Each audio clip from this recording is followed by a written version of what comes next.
साक्षात् परब्रह्म तस्मै श्री गुरवे नमः।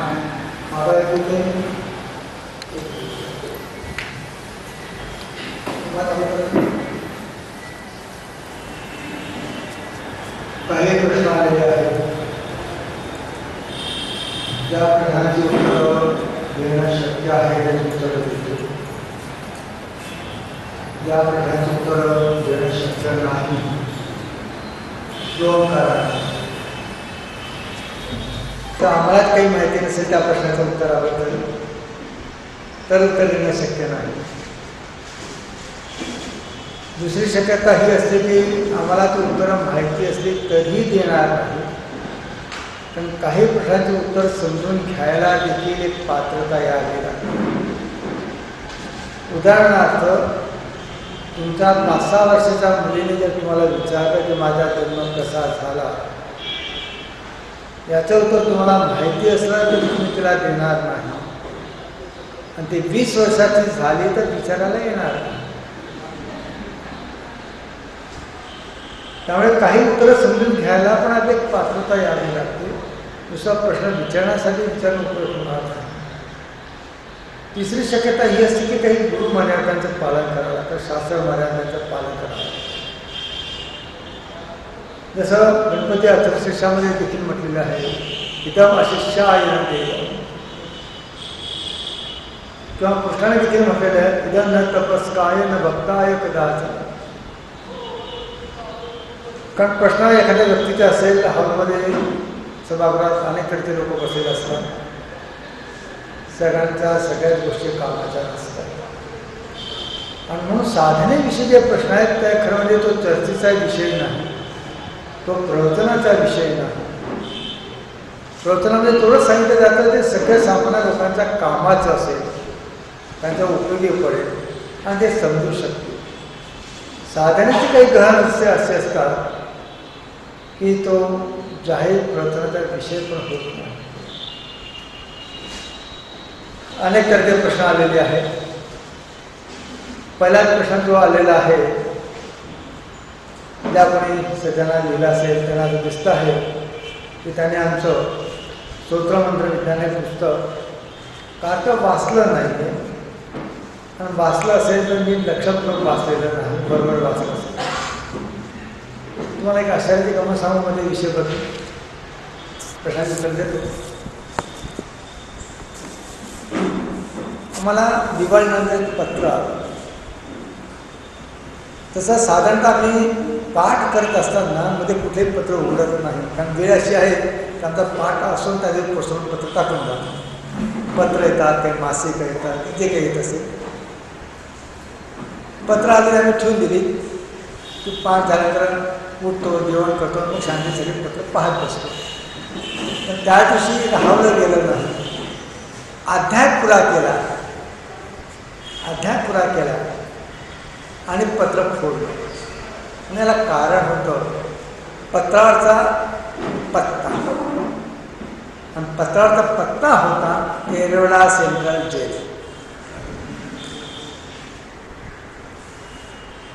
कंसात स्थानपत्र, सरकारी कायद्याप्रमाणे 1 वर्षासाठी त्याला जेलमध्ये बदल. आम्हाला तर अशा तर धक्काच बसला, कारण आमचा असा कोणा व्यक्तीचे परिचय नाही की तो जेलमध्ये जाईल. हो, कमीत कमी तोडून असा जेलमध्ये जाणार कोणा गुन्हा आमचा परिचय असेल तर काही कारण नाही. पत्र वाचलं हे आम्ही असं कसं सांगतो की पुस्तकही कशी वाचावी त्या संदर्भात सांगतो आहे. भयानक गुन्हे केलेल्या ती व्यक्ती आणि आता पुन्हा मोठा गुन्हा करायच्या तयारीत असताना पोलिसांनी त्याला उचललं आणि आतमध्ये ठेवून दिलं.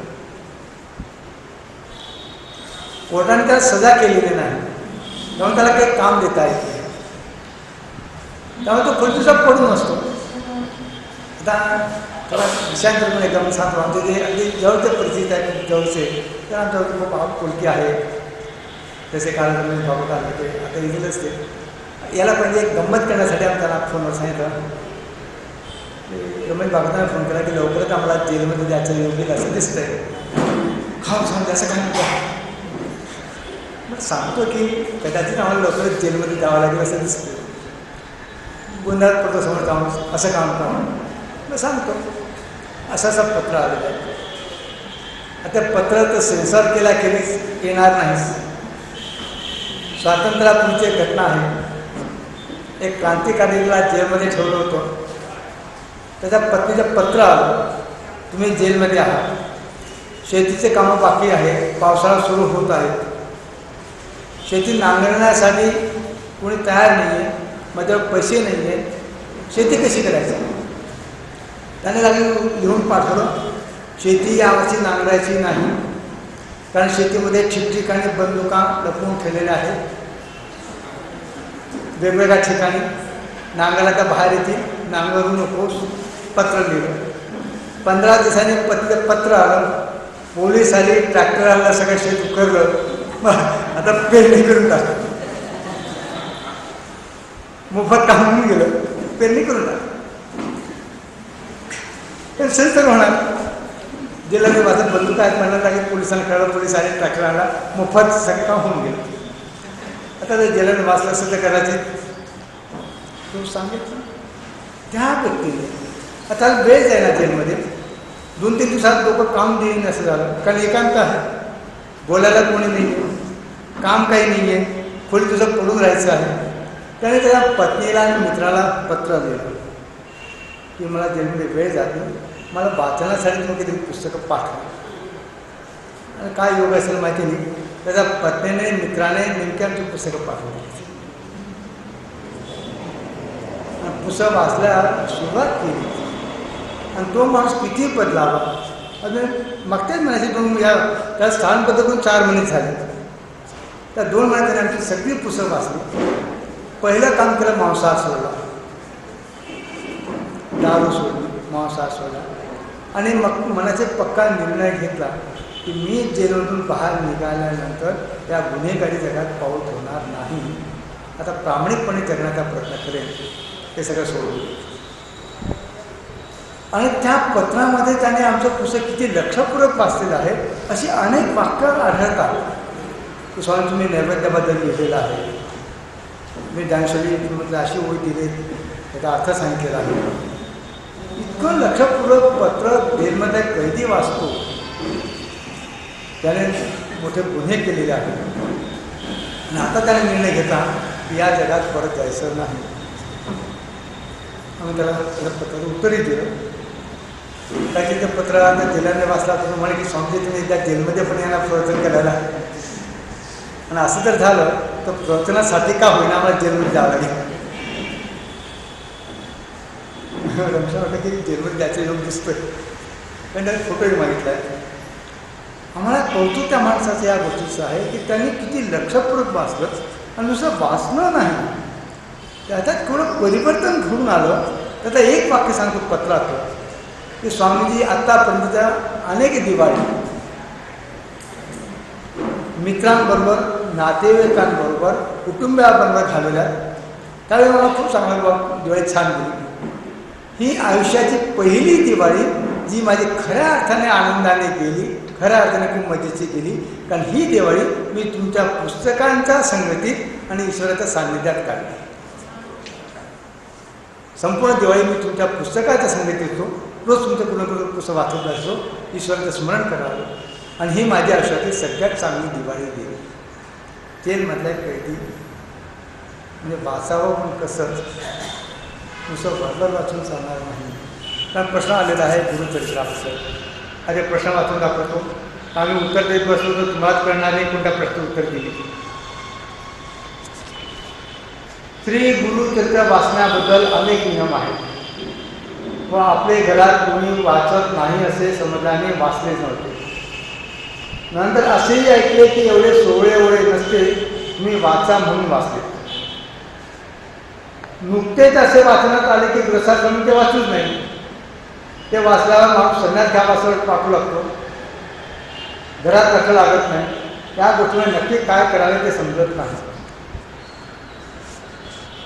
पहिली गोष्ट, उपासना 2 तऱ्हेच्या असतात. एक सकाळ उपासना आणि एक निष्काम उपासना. कुठलीही उपासना जर तुम्ही सकाम करीत असाल तर त्याचे नियम शक्य तितक्या काटेकोरपणे पाळावे लागतात. कारण तुम्हाला काही हवं आहे त्याच्याबद्दल. उदाहरणार्थ तुमच्या घरात लग्नप्रसंग आहे, तुम्ही काही मजुरांना कामाला बोलवलं आहे आणि त्या मजुराला सांगितलं पाण्या, आणि त्याने पाण्याचा ग्लास आणला, एक काचेचा ग्लास त्याच्या हातातून सुटला पडला तर तुम्ही ओरडणार, लक्षापुढं काम करत नाही, मजुरी कापून घेऊ, असं नुकसान केलं पैसे कापून घेऊ, कारण तुम्ही त्याला मजुरी देणार आहात. आणि समजा तुमचाच एक मित्र लग्न आहे, तुमच्या घरी म्हणून मदतीला आलेला आहे, मित्र आहे, मदत करून एवढं कार्य मदत करायला आला आहे आणि त्याच्याकडनं सगळा टी शर्टच खालून सुटला हातातून, मी काय करा, अरे चालतं होतं करतो, म्हणजे त्याच्याकडनं 100 रुपयाचा टी शर्ट पडला तरी म्हणतात गडबडीत होत असं काही होतं, जाऊ दे लक्ष देतो. आणि मजुराकडनं रुपयाचा एक काचेचा ग्लास तुटला तर तुम्ही रागवला. फरक काय आहे? काय त्याला तुम्ही मजुरी देणार आहात आणि हा निष्काम भावनेने तुम्हाला मदत करायला आलेला आहे. हीच गोष्ट उपासना आहे. कुठलीही उपासना जर निष्काम भावाने केली तर त्यामध्ये असलेल्या सगळ्या त्रुटी ईश्वर क्षमस्व. काही सकाम भावने उपासना केली की मी हे वाचल्यावर मला असं हवं आहे तर त्याचे शक्य तितके नियम पाळणं अधिक हितावह.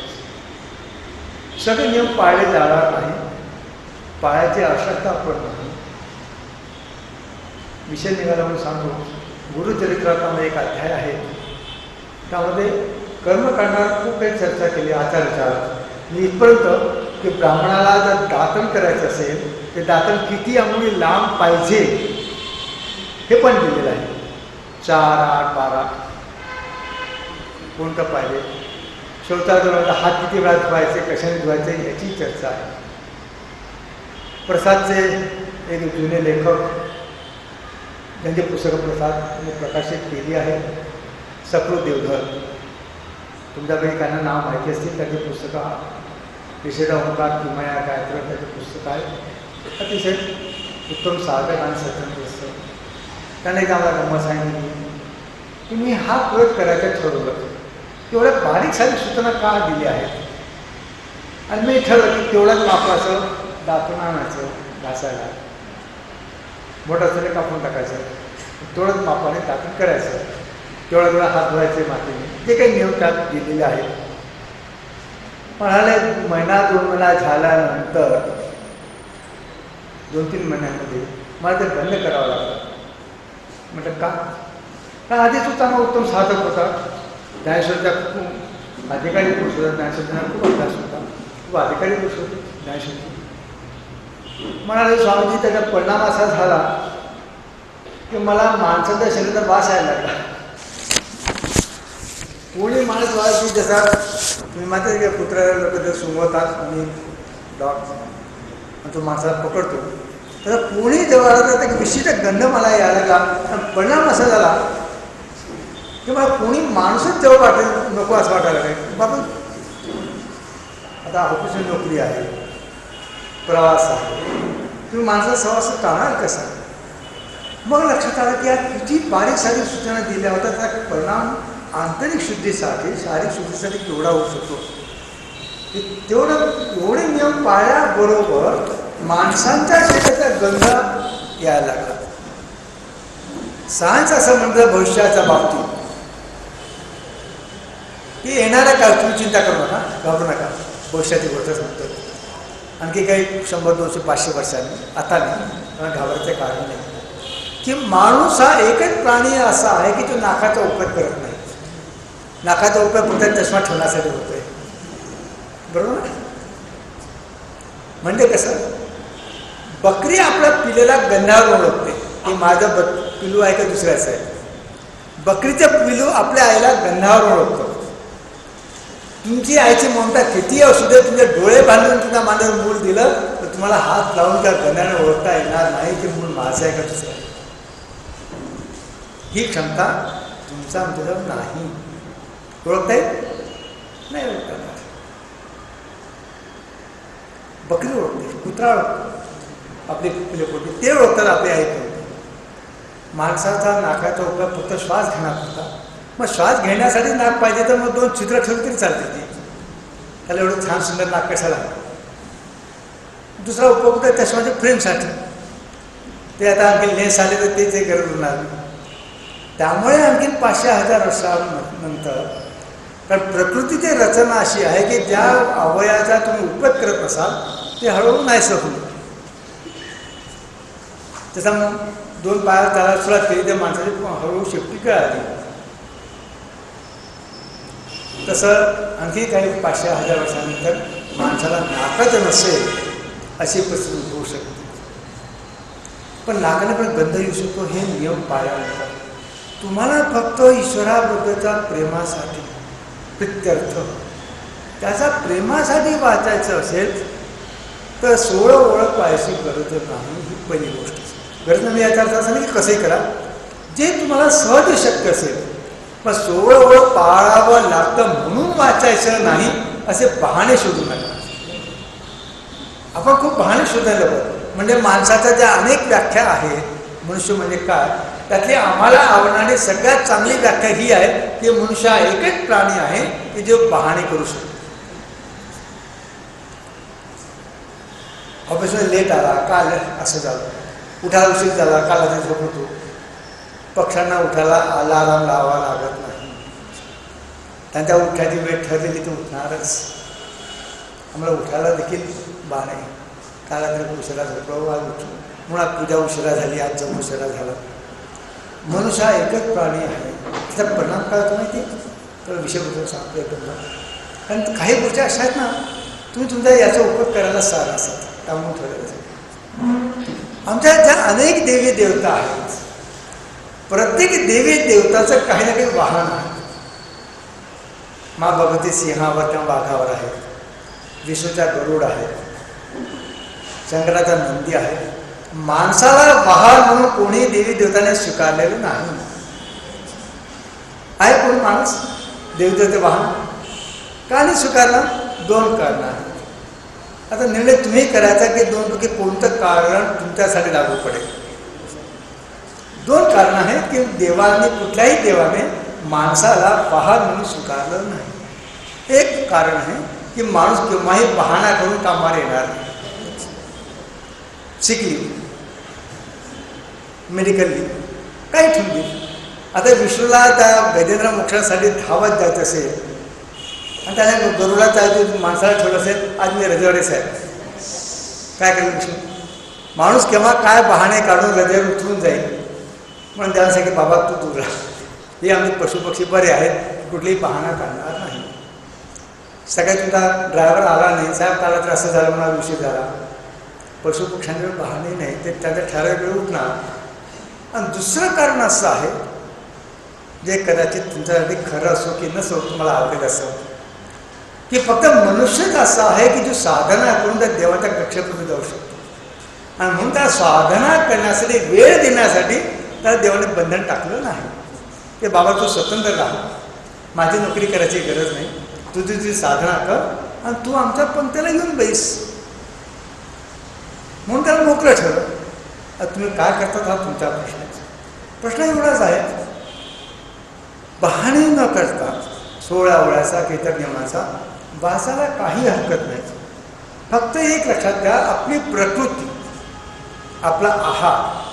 कारण मला फोन विचार, पण मग आम्हाला काही मंत्र, अरे मंत्र म्हणजे काही खिरापत आहे, तिथं हातावर वाढत बसायची. फोनवर विचार, फोनवर मंत्र सांगायचं साठी तुमचा आहार काय. आता एखाद्या फोन केला, तो दारू पिणार असेल, नाही मांसाहार करणार असेल, त्याला आपलं फोनवर मंत्र सांगत बसायचा. काय तारतम्य विचारच करत नाही कसला. त्यामुळे कुठलंही करताना तुम्हाला हे गोष्टी लक्षात घ्याव्या लागतील की आपला आहार काय आहे, आपले संस्कार काय आहेत या जन्माचे, आपला परिवार कसा आहे, कुठून आपण आलो. म्हणजे ती गुरुचरित्र असो की कुठल्याही करता वाचल्याने जी शक्ती तुमच्यात उत्पन्न होईल ती झेलण्या इतकी तुमची क्षमता किती आहे हे तुम्हाला तपासावं लागेल. जर गुरु केला असेल तर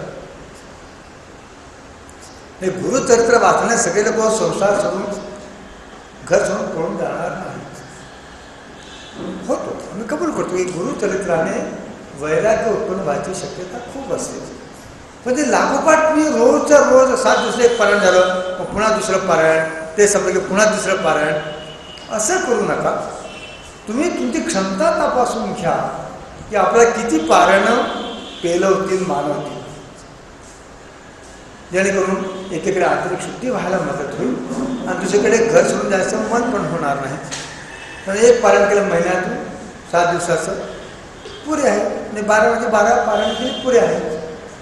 द्यायचे रोज असा गुरुचरित्र रोज त्यावेळी वाचत आहे तुमच्या वयात 50-55 पुढं गेलं असेल. कारण तुम्ही तत्काळ ते 12 पारायणाने तुम्ही घर सोडून जाणार नाही, हे नक्कीच. वेळ लागेल.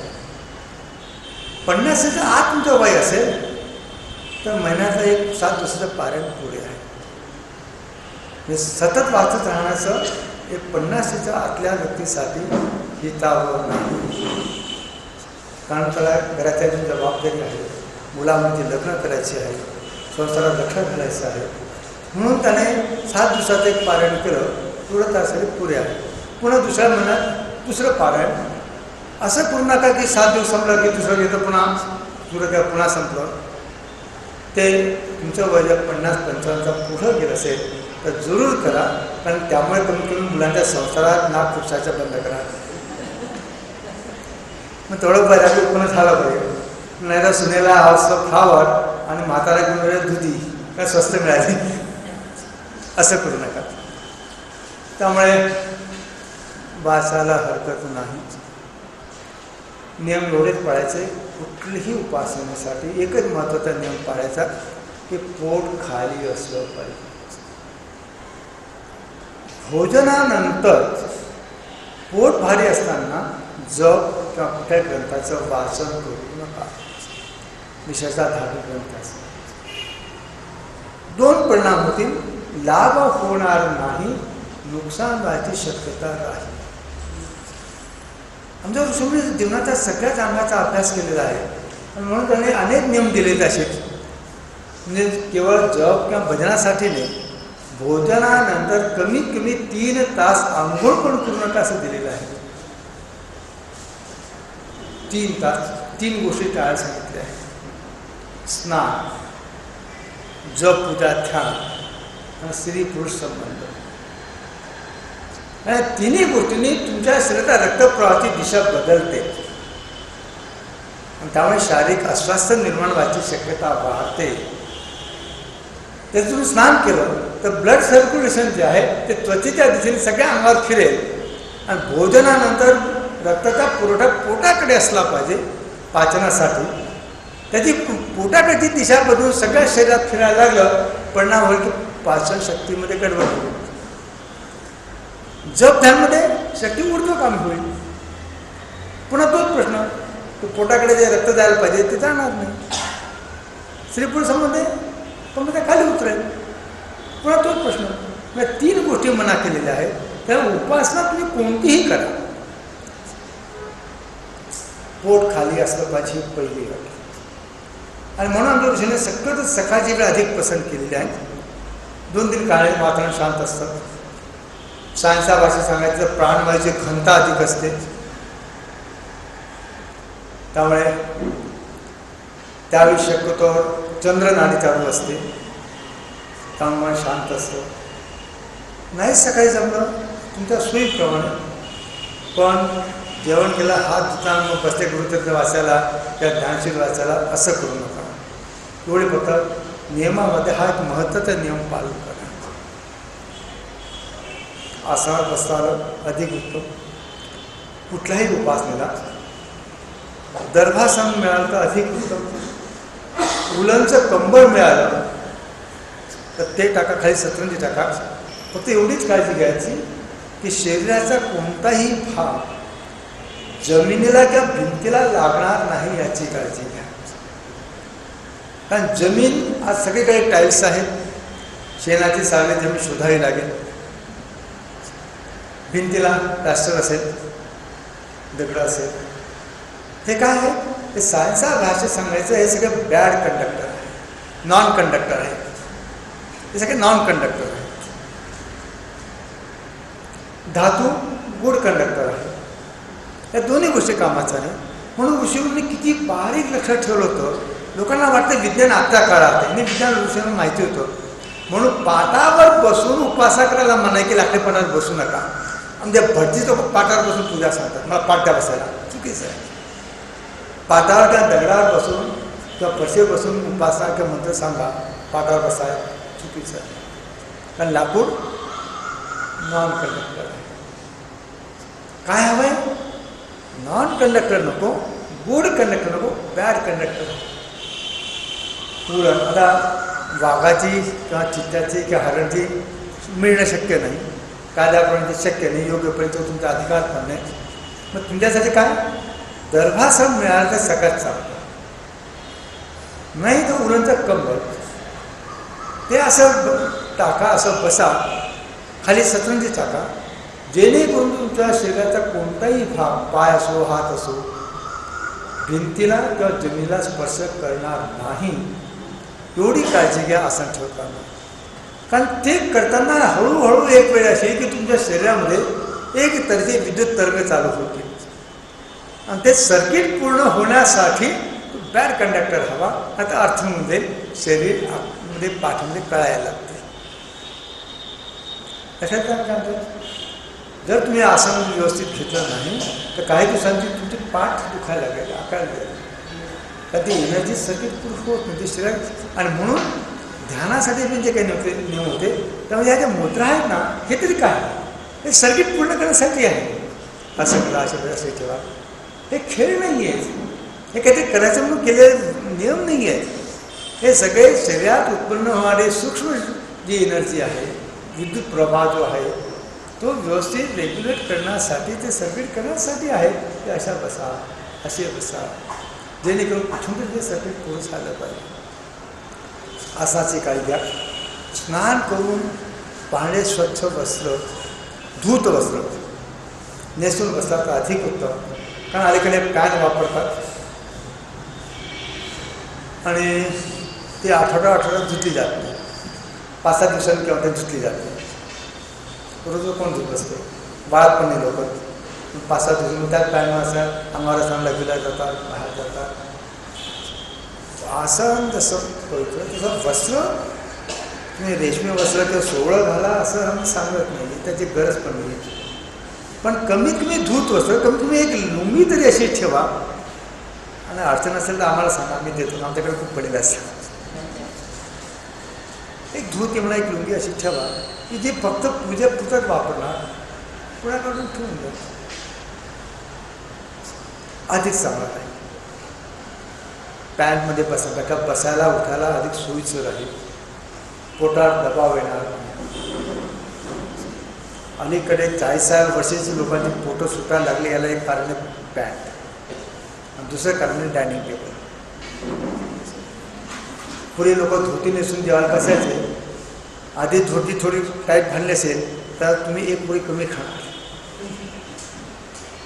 आणि जेवण झालं हात धुतला की लोक ते धोतली गाठ ढिली करायची, म्हणजे पोटाला पसरायला जागा मिळायची. ते पाथरणामध्ये लोक ते आतमध्ये जागा मिळायची. आता पॅन्टची परिस्थिती अशी आहे की ते तुम्हाला ढिली करता येत नाही, टाईटही करता येत नाही. डायनिंग टेबलवर बसला, पाय खाली असतात, पोटात दबाव येत नाही, तर तुम्ही एक पोळी जास्त खाणार. मोजून बघा, खाली मांड्यावर बसला तर पोटात दबाव येतो, पोट भरायच्या आधीच वाटतं की पोट भरलं आहे. म्हणजे खाली मांडी वाळून बसला तर तुम्ही एक पोळी कमी खाणार आणि डायनिंग टेबलवर बसला तर एक पोळी जास्त खाणार. 2 पोळ्यांचा फरक आहे. आणि 2 पोळ्यांचा फरक म्हणजे काही कमी नाही, तर पोट थोडं मोठा करणारच. कारण 40 वर्षी माणसाची भाजी पुढे यायला लागली. मग काय ते एवढं पुढे येतात. एका माणसाने एका टेलरला फोन केला, तू शर्टाची शिलाई किती घेतो? साहेब पहिले 50 रुपये घेतो. ठीक आहे, मी येतो. आला असेल साहेब 200 रुपये लागतील. आणि तू फोनवर 50 सांगितले ना, की मी शर्टची शिलाई सांगितली, टेंटची नाही, तंबूची शिलाई नाही सांगितली, शर्टची शिलाई सांगितली. एवढं पोट वाढू देऊ नका. ह्या तुमच्या सारखी सांगतोय. देवाला देखील मांड्यावर खाली बसा, अधिक सांगतो. पॅन्टची लुंगी वापरा, अधिक सांगतो. ती कुठं उपासनेसाठी. उपासनेसाठी तुम्ही श्वेत वस्त्र अधिक चांगलं, जरुरी नाही कुठेही वस्त्र चालतील, वस्त्र नसली तरी चालतील. तो तुमचा प्रश्न एवढाच आहे की ती धुतलेली असली तर पवित्रतेच्या दृष्टीने तुमच्या मानसिक शांतीसाठी त्याची अधिक लाभ, त्यापेक्षा अधिक 16 ओळख. हां, 16 फक्त मासिक धर्माचं मात्र पाळा. कमीत कमी ती स्त्री त्या ग्रंथापर्यंत येणार नाही एवढी काळजी घ्या. त्यामुळे हा काही प्रश्न नाही की 16 ओळ पाळायचं नाही म्हणून आम्हाला हेच करायचं नाही. एक प्रश्न असा आहे की त्याविषयी आम्ही उत्तर न देणं अधिक चांगलं, आणि दुसऱ्या कुठल्याही संप्रदाय किंवा पंथाबद्दल बोलणं हे आमचं काम नाही. प्रश्न फक्त वाचून दाखवतो, उत्तर द्यायचं नाही. दीक्षा श्री गुरुनी महाराजांचा संप्रदायातील व्यक्तीशी संपर्क झाला, त्यांच्या सांगण्यावरून ध्यान करणं सुरू केलं. नंतर त्यांनी दीक्षा घ्या असे सांगितले. विशिष्ट वेळी घरात बसा असे सांगून दीक्षा देणाऱ्या अधिकारी व्यक्तींनी मी घरात ते कुठेतरी तिथून दीक्षा दिली. याप्रमाणे दीक्षा दिली गेली असे ते म्हणाले. वरीलप्रमाणे दीक्षा देण्यावर घेणे योग्य की अयोग्य, आम्ही यावर काही मंतव्य व्यक्त करणार नाही. कारण काही मंतव्य व्यक्त करणं हे कुठल्या संप्रदायात टीका करण्यासारखं. जाण्याच्या आधी काही गोष्टी जाणून घेतल्या असत्या, समजून घेतल्या असत्या तर अधिक समज.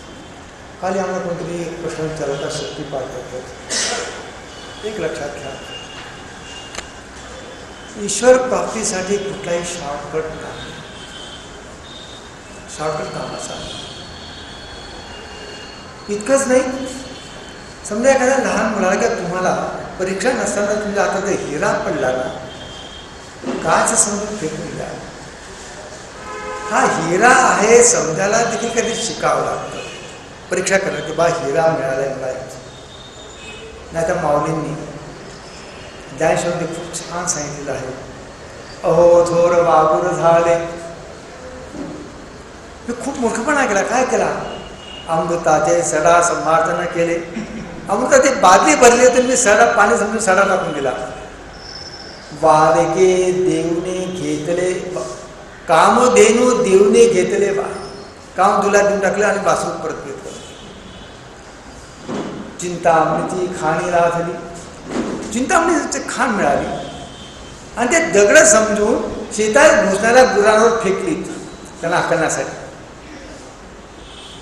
चिंतामणीची खाण लाभा आणि शेतातल्या गुरांना फेकण्याची ते चिंतामणीचे दगड म्हणून फेकावी अशी तुमची स्थिती होऊ नये म्हणून आपल्याला ईश्वरी कृपा झालेली आहे की आत्मज्ञान झालेले आहे हे समजण्यासाठी देखील पात्रता यावी लागते. कृष्णाचं दर्शन विदुरानेच केलं होतं असं नाही, दुर्योधनाने पण केलं होतं. हो,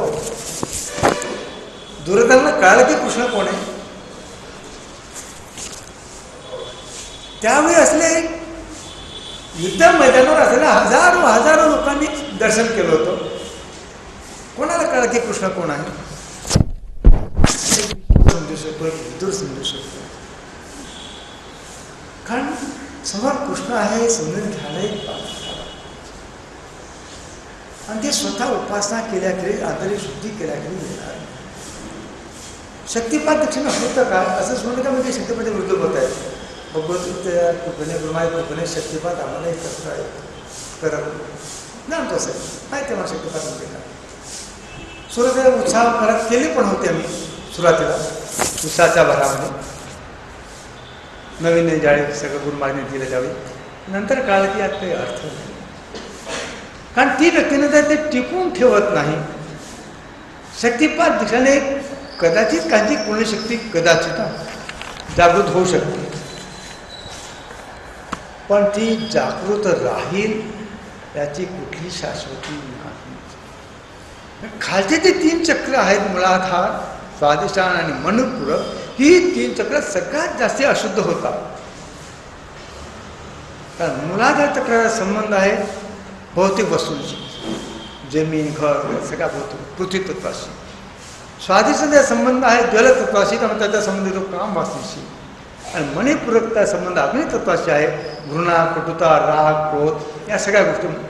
त्यामुळे तिन्ही चक्र नेहमीच अशुद्ध होत राहतात. शक्ती जागृत झाली, ऊर्ध्वगामी झाली तरी हे तिन्ही चक्र पुन्हा ते खाली ओढून घेतात. ते वरती जाईल पुन्हा खाली. जोपर्यंत तिन्ही चक्र शुद्ध होत नाहीत तोपर्यंत जागृत झाले कुंडलिनी शक्ती वर टिकणार नाही, ते खाली पडेल. आणि तिन्ही चक्र शक्ती पाहताना किंवा कोणा स्पर्श करून शुद्ध करता येत नाही, ते तुम्हालाच करायला लागणार. क्षणभर कुंडलिनी शक्ती जागृत करणं काही कठीण नाही. तुम्ही आता तुम्ही म्हणा की 2 मिनिटं डोळे बंद करा, आता 2 मिनिटात तुमची सगळी कुंडलिनी शक्ती जागृत करणं शक्य आहे, की कठीण नाही ते. पण पुढं काय, ती तशीच टिकून ठेवणं ते जागृत अवस्थेमध्ये हे जबाबदारी तुमची असते. सोपं नाही आहे. काही 3 चक्र ऊर्ध्वगामी होऊ देणार नाही. शक्तिपणे काय होतं, फक्त तुम्हाला एक आधार मिळतो, एक विश्वास जातो. समजा आम्ही तुम्हाला सांगितलं बाहेर पुणे आला असेल आणि त्याला तुम्ही सांगितलं अहो तुम्ही पुण्यात या, परतीवर छान मंदिर आहे माझं. तो रात्री पोचला, अंधारात चालतोय, विचारात पडलं की पर्वती कुठे आहे, मंदिर कुठे आहे, चालतो आहे अंधारात, दिसत नाही आहे. आणि क्षणभरासाठी आकाशात वीज चमकली आणि त्या क्षणभर चमकलेल्या विजेच्या प्रकाशात त्याने बघितलं हां ती टेकडी आहे, तिथं मंदिर आहे. काय झालं, एक विश्वास झाला की आहे, टेकडी पण आहे, मंदिर पण आहे. पण तो क्षणभर चमकलेली वीज त्याला ओसून त्या मंदिरात पोहोचवणार नाही. त्याला चालायचं आहे, चढायचं आहे, मंदिरात पोहोचायचं आहे. ह्या शक्तिपाताच्या मर्यादा लक्षात घ्या. भ्रमात राहू नका. तुमची साधना तुम्हाला करावी लागणार. गुरु मार्गदर्शक होईल, प्रेरणा देईल, पण असं समजू नका की तुमच्या डोक्याला हात ठेवून तुम्हाला तत्काळ ईश्वर साक्षात्कार करून देईल, ते शक्य नाही. झाला तर काल जर सांगितलं ते धारा आतमध्ये उतरवणं, ते पोचवणं सोपं काम नाही. म्हणून आंतरशुद्धीची गरज असते.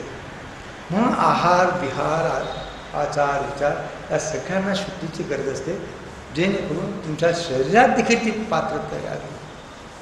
साधन भजन अनेक लोक करतात, साधना पचवता येत नाही. आणि म्हणून अनेक लोक चांगल्या साधनेच्या स्थितीत जाऊन खाली पडतात. कोणाची आम्हाला निंदा करते, मी अनेक साधू संतांचे किस्से ऐकले असतात. वरती जाऊन खाली पडतात. का पडतात, या 3 चक्र अशुद्धी. साधना देखील जसं भोजन पचवावं लागतं.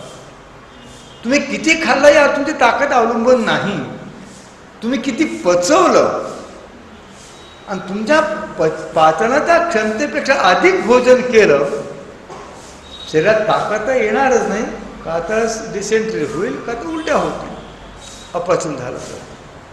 हे जे साधनेलाही लागू पडतं. साधना पचवता आली नाही असं पतनाकडे जाऊ शकतो. आणि साधना पचवण्यासाठी या शरीराची साथ लागते, या शरीराची मदत लागते, हे शरीर पण शुद्ध करावं लागतं. आणि ह्या सगळ्या गोष्टी एका दिवसात घडत नाही. दुसरा शक्तिपात दुसऱ्या सगळं शरीर शुद्ध होईल या प्रेमात राहू नका. शरीर हळूहळू शुद्ध करावं लागतं. एकदम शुद्ध झालं सहन होणार नाही. साधना पचवावी लागते, त्यापेक्षा अधिक साधना नुकसान करेल. ह्या सगळ्या गोष्टी लक्षात घेऊन शनैर्पंथा शनैर्कंतः शनैर्पर्वतमस्तके. टेलरकडे भर मशीनवर शिवता येईल. गोधडी पुढच्या लोकांना लोकांना गोधडी माहितीच करून फिरा, जुन्या लोकांना माहितीच आहे. कंथा म्हणजे गोधडी, जोडले तुकडे जोडायला लागायचे. ते मशीनवर भरभर शिवता येईल नाही, कारण एक तुकडे जोडायचं आहे. शनैर्पंथा हळूहळू चढायला लागेल. शनैर्पर्वतमस्तके. पहाडावर धावत धावत जाऊन चढता येणार नाही. पहाडावर चढायचं असेल तर हळूहळू चढावं लागेल, श्वास लागेल, मांड्या भारी होतील, पोटानं तिथं. पहाडावर धावत धावत चढता येत नाही. साधना पहाडावर चढण्यासारखी आहे, धावत धावत चढता येणार नाही. प्रत्येकाची क्षमता वेगळी असू शकेल, समजतो आम्ही. फरक पडू शकेल प्रत्येक क्षमतेप्रमाणे, मागच्या जन्माच्या संस्काराप्रमाणे. तरी देखील काही मर्यादा आहेत. शनैर्पंथा शनैर्कंथा शनैर्पर्वतमस्तके. ह्या सगळ्या गोष्टी हळूहळू कराव्या लागतात. आणि म्हणून साधनेसाठी सगळ्यात महत्त्वाचा गुण जो साधकाला हवा असतो तो आहे तितिक्षा,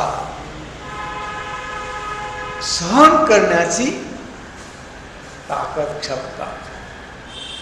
साधना करूनही उपलब्धी होत नाही तरी निराश न होता साधना करत राहणं, साधनात येणाऱ्या अडचणींना, दुःखांना समोर जाणं. आणि आता साधकांमध्येच नाही, संसारातल्या व्यक्तींमध्ये देखील तितिक्षा नावाची वस्तूच उरली नाही. थोडंसं मनाला उद्योग झालं की आत्महत्या करता आहे. साधनेत सगळ्यात महत्त्वाचा गुण आहे तितिक्षा, म्हणजे सहनशक्ती. त्यामुळे आम्ही तो प्रश्न विचारला गेलेला आहे, मग अशी दीक्षा घेणं योग्य का अयोग्य, याविषयी आम्ही काहीही उत्तर देणार नाही.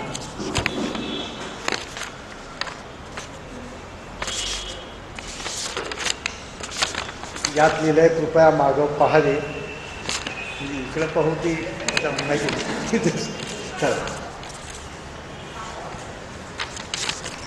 दुसरा प्रश्न आलेला आहे, घरात पूर्वजांचे फोटो लावावे का? अलीकडे ही एक चर्चा सुरू झालेली आहे. एक लक्षात ठेवा, आमच्या ऋषींनी सगळ्या गोष्टी अतिशय विचारपूर्वक केलेल्या आहेत. त्यातली ही एक महत्त्वाची गोष्ट, अग्निदाह. मेल्यानंतर अग्निदाह दिला जातो. दफनने सांगितलं, दफन फक्त कोणाला? लहान मुलाला.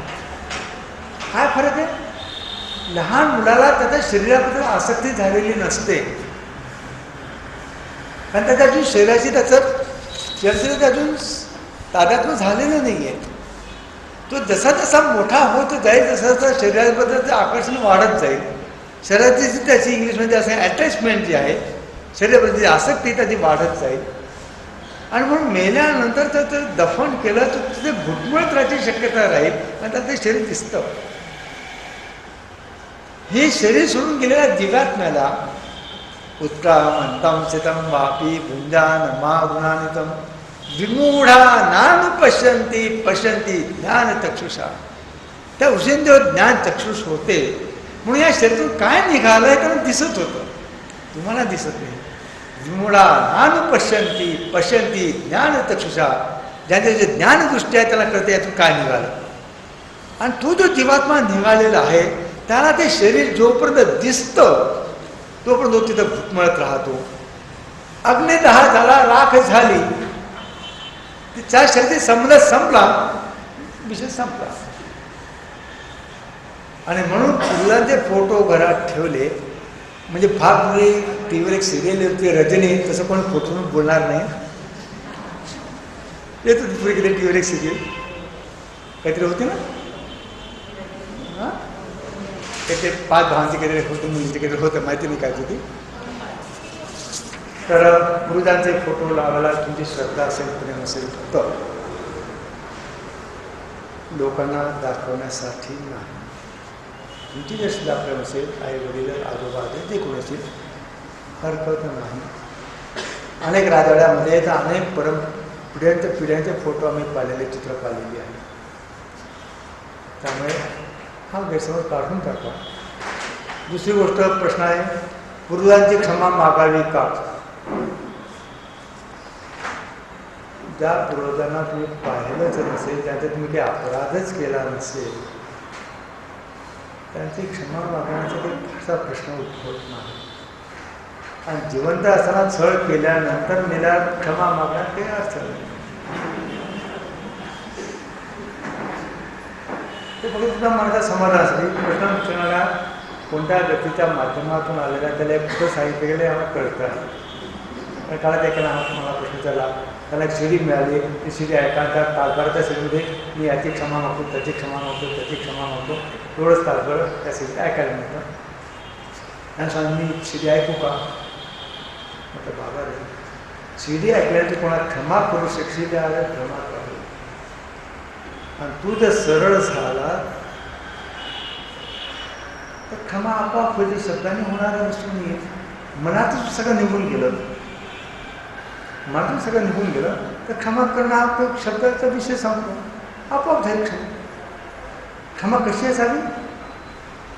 क्षमासाठी चंडी पाठमध्ये शब्द दिलाय क्षांती. या देवी सर्वभूतेषु क्षांती रूपेण संस्था. क्षांती म्हणजे काय? क्षमा नाही नुसती, आक्रोशे वीण क्षमा.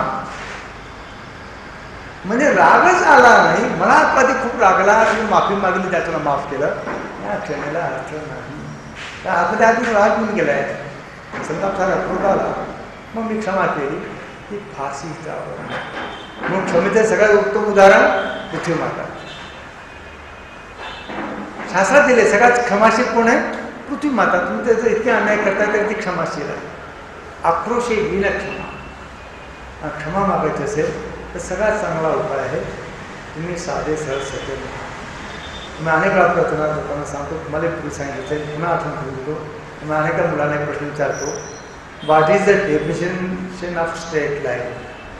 सरळ रेषेची व्याख्या काय?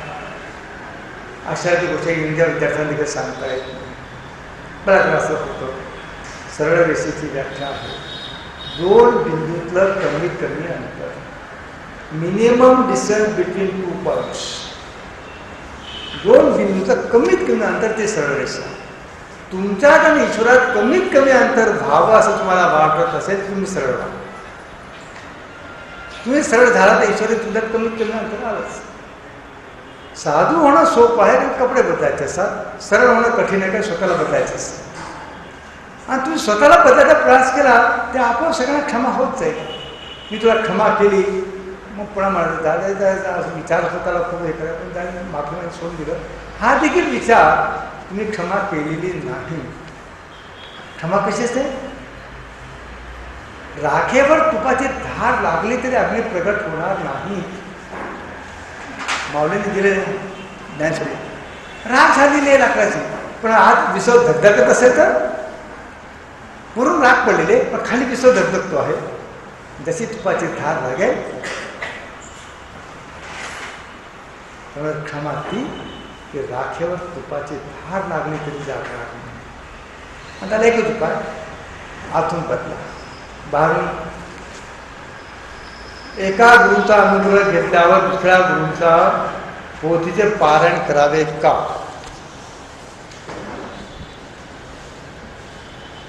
बऱ्याच वेळा लोक त्यांच्या सांसारिक अडचणीसाठी अशा गोष्टीचा आश्रय घेतात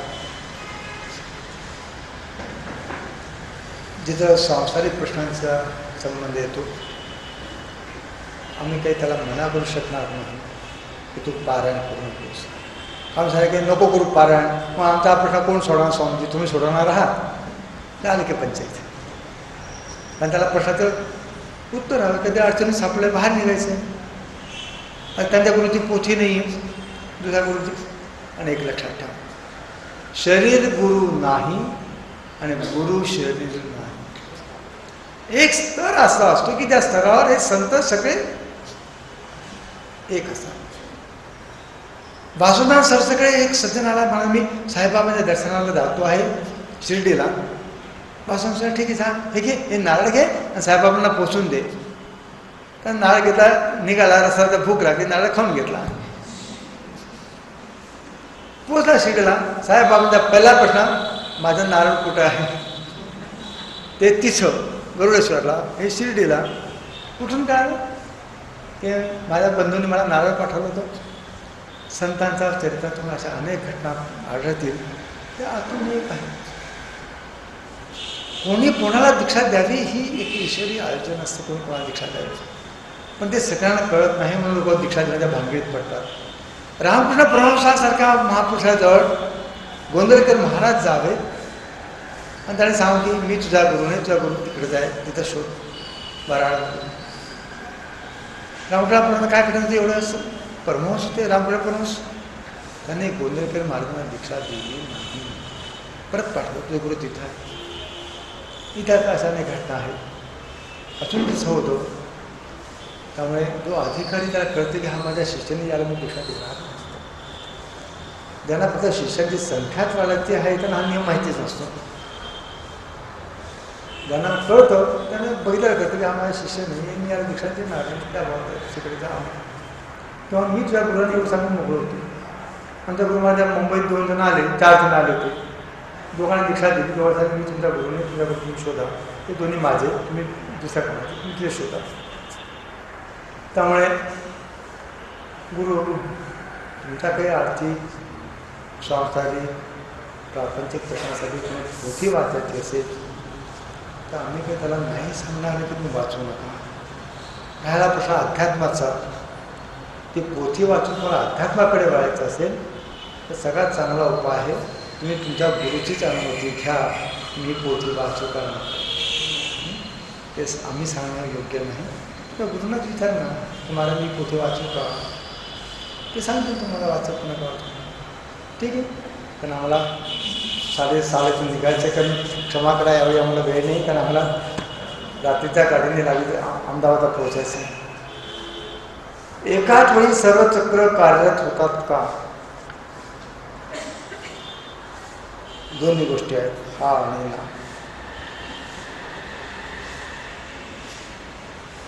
कोणाचा कसा अधिकार आहे, मागच्या जन्मापासून काय साधना केली आहे, अनेक गोष्टी अवलंबून असतात. पण अनेक वेळा सगळी चक्र कधीही शुद्ध होत नाही. एक एक चक्र शुद्ध करत जावं तर पुढं जावं. आज मगाशी नाही लागतं, त्या सगळ्या गोष्टी हळू होतात.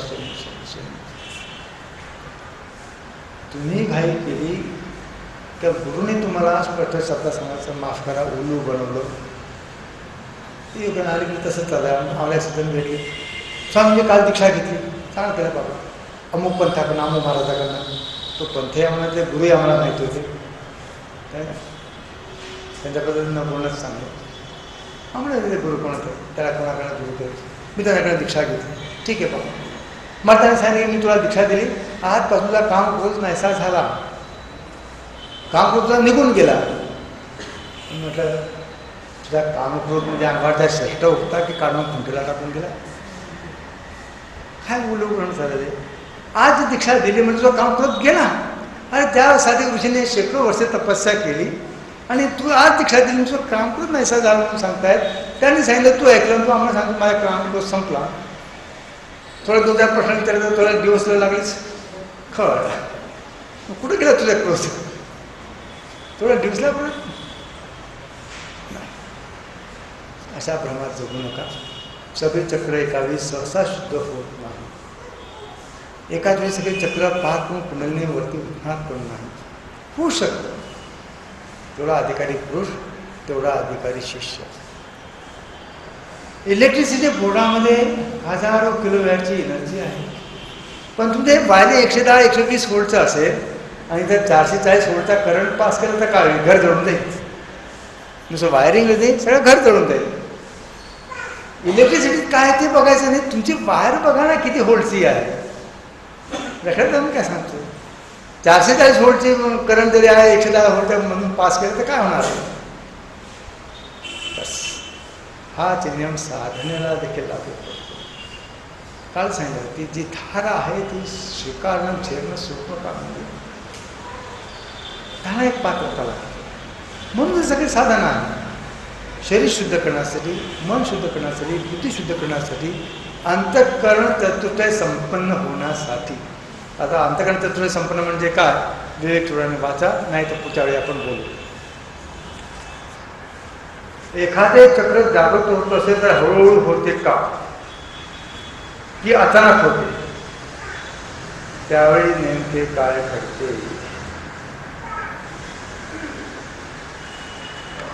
त्यावेळी नेमकं काय घडतंय ते सांगणार नाही. त्याला कारण आहे. तुम्ही जर पेपरमध्ये येणारे जर लेख वाचले ना आरोग्याबद्दल की मलेरियाची लक्षणं अशी अशी असतात, मग ह्या औषधा ते वाचता होतं तुम्हाला वाटतं मला ही सगळी लक्षणं मला लागू पडत आहेत.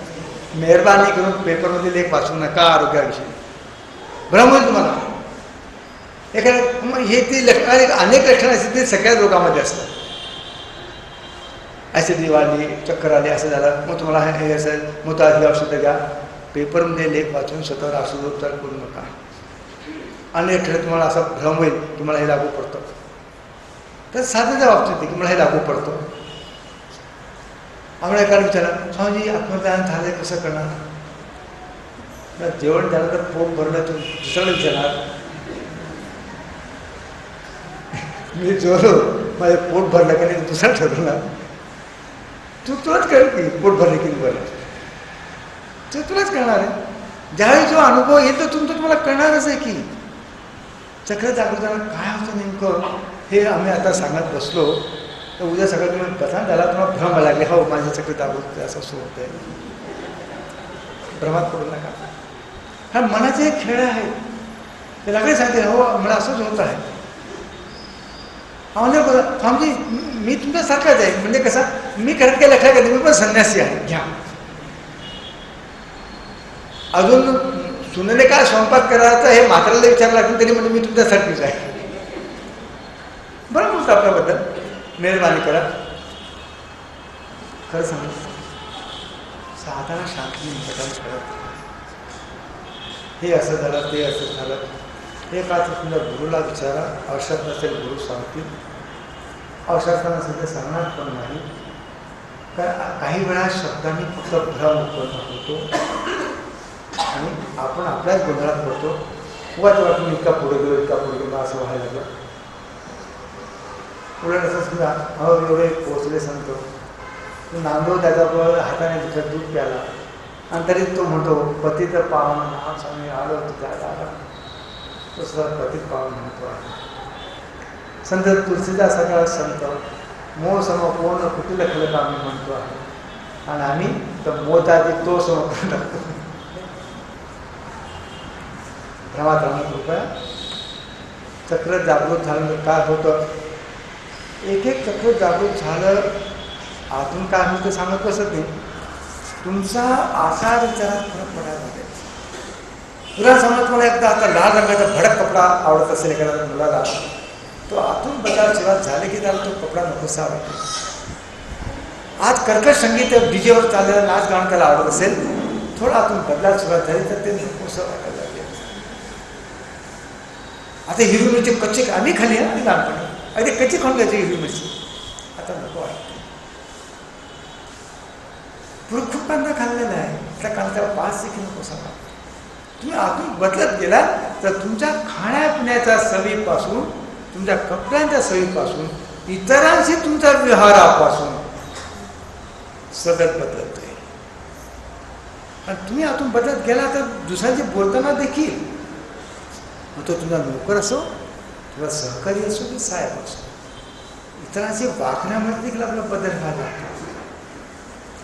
बसमध्ये असो का ट्रेनमध्ये असो ज्यावेळी तुम्ही समजा आतून काही ना कुठल्या बदलायला सुरुवात झाली तुमच्या आवडीनिवडी तुमचे कपडे तुमचे रंग कपड्यांचे खाण्यापिण्याचे पदार्थ यात बदल होऊन तुम्ही हळूहळू सात्विकतेकडे वळायला लागला तर समजा आमची साधना योग्य रसाने चालली चक्र हळूहळू उमडायला लागले. आणि चक्र उमडणं एवढं पर्याप्त नाही. ती चक्र घडून पडायला लागतात आणि त्यावेळी ज्या यातना होतात त्यासाठी पूर्ती गरज असते. उमडणं तर सोपं आहे. चक्र उमडतील पण एक स्टेज असेल की ह्या सगळ्या चक्रा पाकळ्या तिकडे गळून पडतात. कारण त्याशिवाय फोटोग्राफी थांबणार नाही. फोटोग्राफी होत राहील तर पुन्हा जन्म होईल. जन्म घेणे लागे वासनेच्या संगे कारण ती होती कुठं त्या चक्रावर फोटोग्राफी होत राहते पापाची पुण्याची. संतांकडनं पाप घडत नाही पुण्य घडत नाही का ते फोटोग्राफी करणारी ती सगळी चक्रच गळून पडलेली आहे. आणि ही चक्र गळून पडण्याच्या वेळी जे काही घडतं त्यावेळी सांभाळण्यासाठी अधिकारी गुरुची गरज पडते. हळूहळू बदल होत्यात आधी उमलूत होत्या तुझ्या गोष्टीनंतर बघू. आपली इष्टदेवता कशी ओळखावी दोन गोष्टी आहेत. आता गुरुनीच तुम्हाला उपासना दिली असेल तर ती तुम्ही इष्टदेवता म्हणून चला. नाही तर तुमचा स्वभाव तुम्हाला आपोआप एका देवतेकडे ओढ घ्यायला लावेल. कोणाला सेवा करायची वाटते तो हनुमंताकडे वळेल. कोणाला थोडा आतमध्ये वैराग्य वाटेल तर तो शंकराकडे वळेल. कोणाला मर्यादेने बघायचं आहे तो रामाकडे वाढेल. तुमचं मन आपोआप कारण त्या देवतेचे ते विशिष्ट गुण जे आहेत ते तुम्हाला आतून ओढतील. कसा ओळखायचा हा प्रश्नच नाही. आपोआप तुम्हाला मनाला वाटेल की मला या रस्त्यात जायचं. सगळेच काही दत्तभक्त होत नाही, सगळेच काही माचे भक्त होत नाही, सगळेच कृष्णाचे भक्त होत नाही. तुमचं हृदय आपोआप कुठल्या तरी गुणाने आकर्षित होतं. प्रत्येक देवतेच्या विशिष्ट कार्यासाठी आगमन झालेलं आहे आणि ते विशिष्ट कार्यासाठी त्याने एक विशिष्ट गुण धारण करावे लागलेले आहेत. पण दत्तामध्ये संन्यासीचं जे असंग आहे ते रामामध्ये नाही आहे. रामाला नाही जावायचं आहे. रामा असंग नाही होऊ शकत. दत्त असंग आहे. तेव्हा तुमचं मन कुठं ओढ घेतं हे दुसऱ्याला विचारून उपयोग नाही आहे. बसा शांत, स्वतः बघा की माझं मन कुठल्या बाजूला झुकतं आहे, कुठला गुण माझ्या स्वतःमध्ये आहे, कुठल्या गुणाचं मला आकर्षण वाटतं आहे. आपोआप तुमच्या लक्षात येईल. आता मोठा प्रश्न आहे ज्यावर आम्हाला एक मोठा ग्रंथ लिहायचा आहे.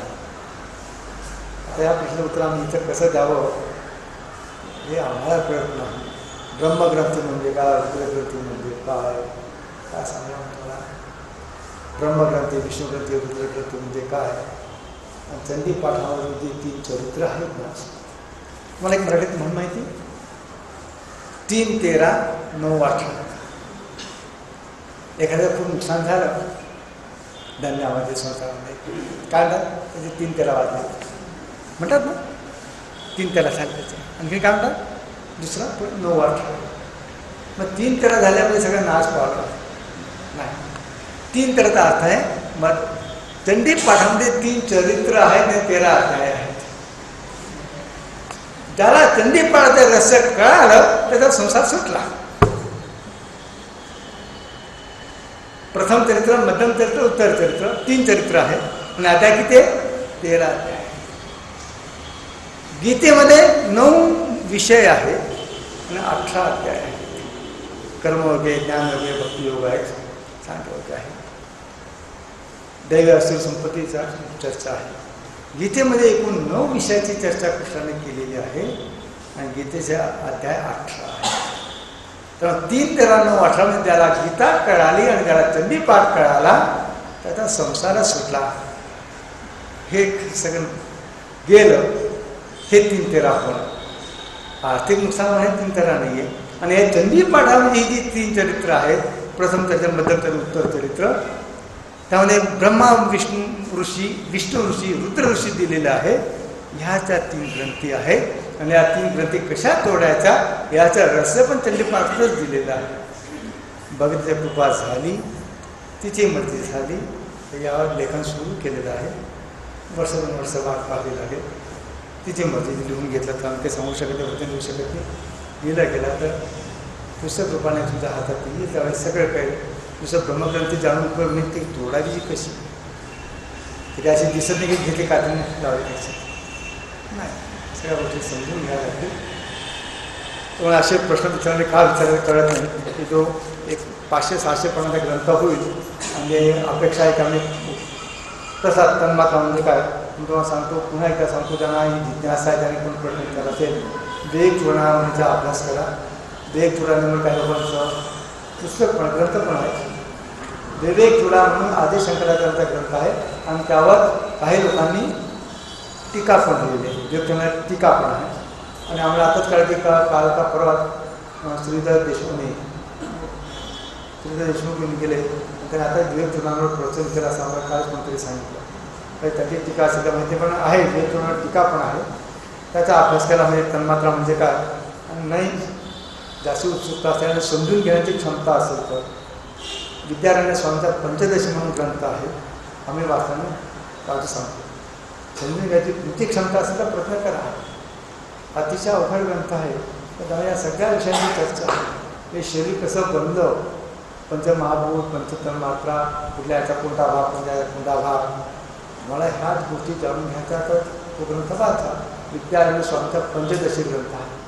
पण आम्ही तुम्हाला फक्त एवढंच सांगतो, अनंत शास्त्र बहुलाश विद्या हय अल्पकाळो बहुविघ्नताश यद सारभूतम तदुपासन. अनंत शास्त्र आहे. कसा अभ्यास करणार. बहुलाश विद्या, अनेक विद्या आहेत. कुठल्या विद्येचा अभ्यास करणार आणि तुमच्याजवळ वेळ थोडा आहे. बाळपण असंच गेलं. वृद्धाश्रमामध्ये साधन बदल होणार नाही. दात पडल्यानंतर रामराम म्हणायला सुद्धा की तुझं लांब लांब होऊन जातं. तू जवळ येतच नाही, आणखीन दूर जात. कारण हवा नवीन येते तो राम राम लांब लांब व्हायला वेळ थोडा आहे. अनंत शास्त्र बहुलाश विद्या हाही अल्पकाल. तुझा वेळ थोडा आहे आणि तो थोडा वेळ कसा आहे बहुविघ्न तास. त्यात विघ्न खूप आहे. मी ठरवून रोज गुरुचरित्राचं पालन करे, चंडीपाठाचं पालन करे, सुत काढलं थांबलं. स्वतः ते आजारी पडलं बंद केलं. घरात कोणते आजारी पडलं आहे, धावपळ होते आहे. बहुविघ्न तास. लग्न प्रसंग आहे घरात, 4 दिवस जपाला थांबणं वेळ मिळाला नाही. मग हे सगळं जाणून घेऊन काय करणार आहात तुम्ही? हे सगळं ज्ञान त्याच्याजवळ आहे, त्याला ईश्वर भेटलेला नाही. मोठमोठे पंडित आहेत, विद्वान पंडित आहेत, पण त्याला जे मिळालं नाही ते गोऱ्या थापणाऱ्या जनाबांनी मिळवलं आहे. ते शेती करणाऱ्या सावधा माळीला मिळालेलं आहे. ते लोकांच्या धाडे हजाम करणारा त्या सेना नावीला मिळालेला आहे. त्याने कोणत्या ग्रंथाचा अभ्यास केला नव्हता. पुन्हा सांगतो, हाही अल्पकाल, वेळ थोडा आहे तुमच्याजवळ आणि तो बहुविघ्न तास, खूप विघ्न आहे त्यामध्ये. मग यद सारभूतम तदुपासते, जे सारभूत आहे ते पकडा. हे सगळं जाणून देखील हे सगळे प्रश्न तर तुम्हाला सांगू, हे खाजेसारखे आहे. हे सगळे बुद्धीचे खेळ आहे. खाज सुटली, खाजवलं थोडा बरं वाटतं, हात काढला थोडं आग होतं, पुन्हा खाज सुटते. मग खाज सुटते, पुन्हा पुन्हा खाजवणं हा खाजेवरचा उपाय आणि ते खरुतेच दूर करणं हा उपाय आहे. खाजे दुसरं काय पुन्हा पुन्हा खाज सुटणार आहे. हे सगळे प्रश्न बुद्धीची खाज आहे. तुम्ही त्या ठिकाणी पोहोचा, तिथून प्रश्न उत्पन्न होतात आणि तुम्ही तिथं पोहोचलात. गौतम बुद्धाकडे एक जण गेला, महाराज त्यांनी अशी प्रश्नाची यादी काढली. हे प्रश्न त्याला बुद्धाने सांगितलं, मी तुझ्या सगळ्या प्रश्नांची उत्तर देईन पण एका आठवड्यात. बोला महाराज. 2 वर्ष माझ्या इथं बसायचं आणि मौन पाळायचं. मौन पाळायचं 2 वर्षापर्यंत. माझ्यावर बसायचं, लोक येतील दर्शन करते, मी लोकांच्या प्रश्न उत्तर देत बसील. तू एकही प्रश्न विचारायचा आणि तुला जे विचारायचं ते 2 वर्षानंतर विचार. सगळ्या प्रश्नाची उत्तर देईल. आहे कबूल.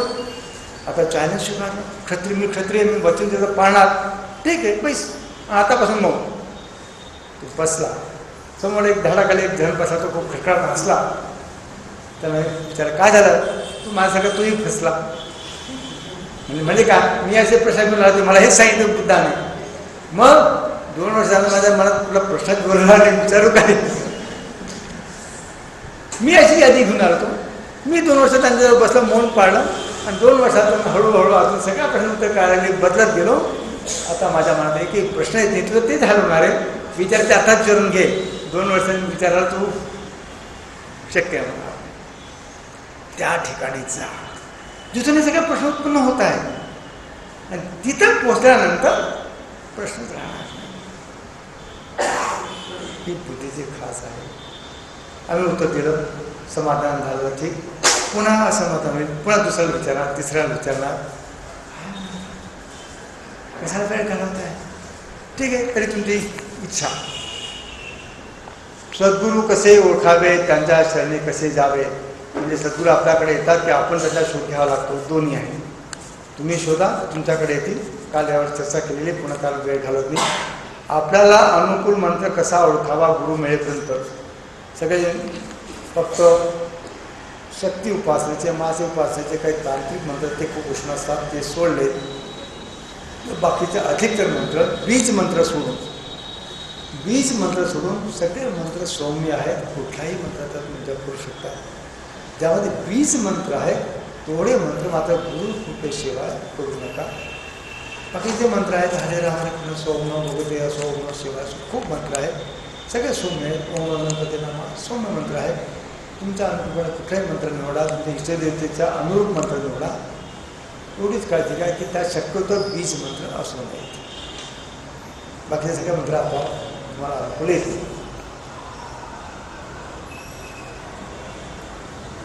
योग निद्रा घ्यायची पद्धत कशी. नाशिकला मुंगेर आश्रमाची एक शाखा आहे. मुंगेरला सत्यानारायणांचा एक आश्रम आहे. त्यांची एक शाखा नाशिकला आहे. तपास करा, त्यांच्या कॅसेट पण उपलब्ध आहे.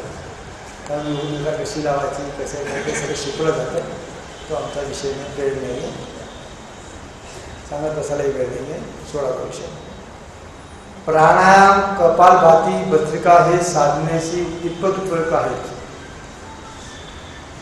तुमची प्रकृती कशी आहे त्याप्रमाणे. अतिशय तार्किक स्वभाव असेल तर प्राणायाम भस्त्रिका हे कामास येते. सहज श्रद्धा असेल, साधा सरळ स्वभाव असेल, जसा मग जनाबाई शिकवायचं जनाबाई कुठं प्राणायाम शिकायला गेलो भस्त्रिका करतो. तर सावतामाला भस्त्रिका म्हणजे ते माहिती पण नसेल. ज्यांच्याजवळ तर्क आहे, तर्क म्हणण्यापेक्षा कुतर्क आहे, बुद्धीचा वापर जास्ती आहे, त्यांना प्राणायाम भस्त्रिका लाभदायी नक्कीच ठरेल. तुम्ही जर तुमच्या बुद्धीचा वापर सोडला, ईश्वर प्राप्तीमध्ये दुसरं काही बाधक बनत नाही तुमच्या बुद्धीशी. बुद्धीचा आवेग तर बुद्धीला शांत करण्यासाठी प्राणायाम भस्त्रिका मदत होते. हे तुम्ही ठरवा, त्याबद्दल चर्चा करत बसत नाही. खूप प्रश्न पडलेले आहेत. आमचं लक्ष घड्याळाकडे आहे. 25 वर्ष एका क्षेत्रात प्रामाणिक योगदान दिल्यावर संबंधित व्यक्ती व संस्थेने विश्वासघात व अन्याय केला, जीवन बदलले. 15 वर्ष या प्रसंगाला उनी रात्री झोपेत तिची स्वप्न पडतात, दिवसाही वारंवार तोच काळ स्मरतो. या आठवणी सर्व व्यवस्थित असून निरस वाटे, जन्माचा हेतूच गेला असा वाटतो. सगळ्यात चांगला उपाय आहे अधिकारी पुरुषांचा सहवास जेवढा लाभेल त्यांची सेवा जेवढी करता येईल. अधिकारी पुरुषांचा सहवास आणि त्यांची प्रत्येक सेवा करता येईल तर यातून लवकर बाहेर येता येईल.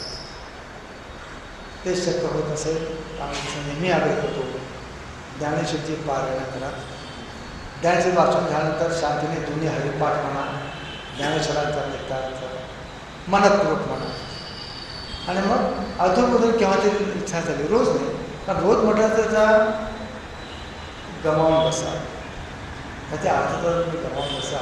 रामदासांचं एक भजन आहे किंवा त्याचं धर्मपुस्तक आहे, तुकारामचं एक भजन आहे, रामदास एक भजन आहे, दावरे रामराया प्राणात मांडिलासी करुण म्हणा. राष्ट्र तुकारामचा आपण आहे, बैसलो जयावरी पांगुळ झालो देवा न हात न पाय, पांगुळ झालो देवा न हात न पाय, बैसलो जयावरी सैराट. अशी जी संतांनी करुणाने लिहिली आहे. किंवा वासना सरस्वती करुणा त्रिपदी विषय निघाला म्हणून सहज सांगून जातो. आम्हाला एका बाईचा फोन आला आणि कमी कोणता होतो बाई त्याची परिस्थिती अशी आर्थिक खूप कमजोर होती, जबाबदाऱ्या होती, खूप सार भार वाटून स्वामी माझी ॲसिडिटी इतकी वाढलेली आहे आणि ॲसिडिटी वाढली की क्रोध पण वाढतो. हे प्रगती संबंध आहे, पित्त आणि क्रोधाचा, लोभ आणि कफाचा, वायू आणि कामाचा प्रगती संबंधित आहे. मी काय करतो, कुठल्या औषधांचा उपयोग करतो, एक काम कर, वासनांसंबंधी जी करुणा त्रिपदी आहे ती करुणा त्रिपदी औदुंबरच्या झाडाखाली बसून, त्यांना आपण विचारा कालही सांगतो, खूप डिस्टर्ब असाल तर करुणा त्रिपदी औदुंबरच्या झाडाला पाठ लावून बसा. औदुंबरमध्ये विलक्षण गुण आहे शांती द्यायचा. हा बुद्धिवाल्यांना देखील कामाचा. ज्यांना ॲसिडिटीचा खूप त्रास आहे किंवा शरीरामध्ये खूप उष्णता आहे, पण इथेच त्रास आहे उष्णते, शारीरिक उष्णतेचा, ॲसिडिटीचा, हायब्रिडचा, करुणा त्रिपदी औदुंबराच्या झाडाला पाठ देऊन बसा म्हणा. ज्यांनी आपण विचारायचं तो त्यांचे व्यक्तिगत प्रश्न आहे. त्रास होत असेल, सांगितलं संतांची सेवा करा, सान्निध्यात राहा, ज्ञानेश्वराचा हरिपाठ म्हणा, ही जी करुणाचं पद आहे ती म्हणा. शक्य झालं तर औदुंबराच्या झाडाखाली बसून करुणा त्रिपदी. कधी तीर्थात मंदिरात जायचे वाटते, काही काळाने आमची क्षमता नसल्याने, नंतर निरस वाटते, द्वंद्व तयार होते. हे सगळे मनाचे खेळ आहेत. घरीच करू हाही एक बहाणा आहे. स्मरण करू तिथे जाऊन काय होणार, कर्मापेक्षा स्वतःला बदल, तीर्थवा मंदिराच्या शक्ती लढत्या प्रचिती कशी घ्यावी, असे अनेक तीर्थ आहेत की त्यामध्ये जसं आमचा गुरु ब्रह्मा गुरु विष्णूमध्ये दर्शन म्हणजे काय तर सविस्तर दिलेली आहे, त्याची चर्चा करण्यात इतका वेळ नाही आहे. पण त्याचे सप्तशृंगी आहेत. कोल्हापूरला महालक्ष्मी मंदिर आहे, तुमच्या जवळच आळंदीला माऊलीची समाधी आहे. असे अनेक तीर्थस्थानं आहेत की जिथं चैतन्य लहरी आहे. त्या स्वीकारता आल्या तर रात्री शुद्धी लवकर होते. जितक्या रात्री शुद्धी लवकर होते तिथे भजनाला थोडा अधिक प्रगती होईल. साधनेला लोक तीर्थयात्रेला जातात, तेही वेगवेगळ्या कारणाने जातात. कोणाचा नवस असतो, कोणाला फिरायला जायचं असतो, कोणाला फक्त आम्ही काहीतरी पुण्य कमवावं, काहीतरी पाप करतो ते पाप घेण्यासाठी काहीतरी एक साबू पाहिजे प्राणी म्हणून जातात. फार थोडे असे की त्या तीर्थस्थानाचं चैतन्य ग्रहण करायला जातात. अगदी दर महिन्याला गेले पाहिजे असं नाही, शक्य असेल तर असे चैतन्य स्थानाने जरूर जात. खर्चाचे बहाणे काढू नका. पण फक्त तिथं जाऊन दर्शन म्हणजे काय आहे तुम्ही समजून घेऊन ते चैतन्य शक्ती ग्रहण करण्यासाठी जा. आणि तुम्ही सुदैवी आहात की महाराष्ट्रामध्ये अशी स्थानं इतर प्रांतापेक्षा अधिक आहेत. 12 ज्योतिर्लिंगापैकी 5 ज्योतिर्लिंग एकदा महाराष्ट्रात आहेत. विशेष गोष्ट तशी संतांच्या समाजा पण महाराष्ट्रात अधिक आहे इतर ठिकाणापेक्षा. ज्या बोंबलेला चैतन्य, ज्या गजानन महाराज सेवा चैतन्य आहे. अशी समाधी इतर प्रांतात भाषा नाही फार फुगा टाकली जावं म्हणून सांगतो. भाग्यवान मार्गात आहे त्याचा फायदा घ्या.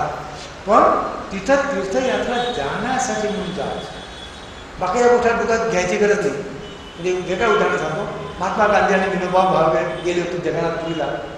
माझं म्हणजे हे इथं असं ते इथे घाण पडले हे सगळं स्वच्छता नाही आहे.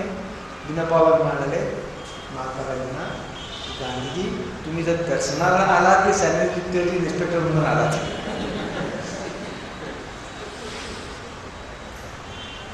एवढं समजून घ्या आम्हाला काय सांगायचं. एक प्रश्न प्रापंचिक आहे, उत्तर देत असते. त्याला लहान भावाचा त्याची वारसा आपल्या रचनेच्या CD मिळण्याची शक्यता मिळण्याची रचना आहे का? आम्ही कुठल्याही CD तयार केल्या नाही. नागपूरला झालेला प्रवचनाच्या CD तिथल्या लोकांनी केल्या होत्या, पण ते त्यांनीच केला, त्या डिस्ट्रीब्यूट करतात. त्याच्याशी आमचा काही संबंध नाही. पण आम्ही हे काही उद्योग करत नाही. आमची पुस्तक प्रकाशित झाली ते काही पुस्तकांनी रॉयल्टी घेतलेली नाही. कुठल्याही CDची रॉयल्टी आमच्याकडे नाही. आम्हाला काही रस्ते जसं आता मुलांना प्रबंध मी CD तयार केली हे बसलेच नव्हतं आणि अनेकांनी CD दिली. ते CD कुठून मिळतात वगैरे आम्हाला सांगा विसरलं.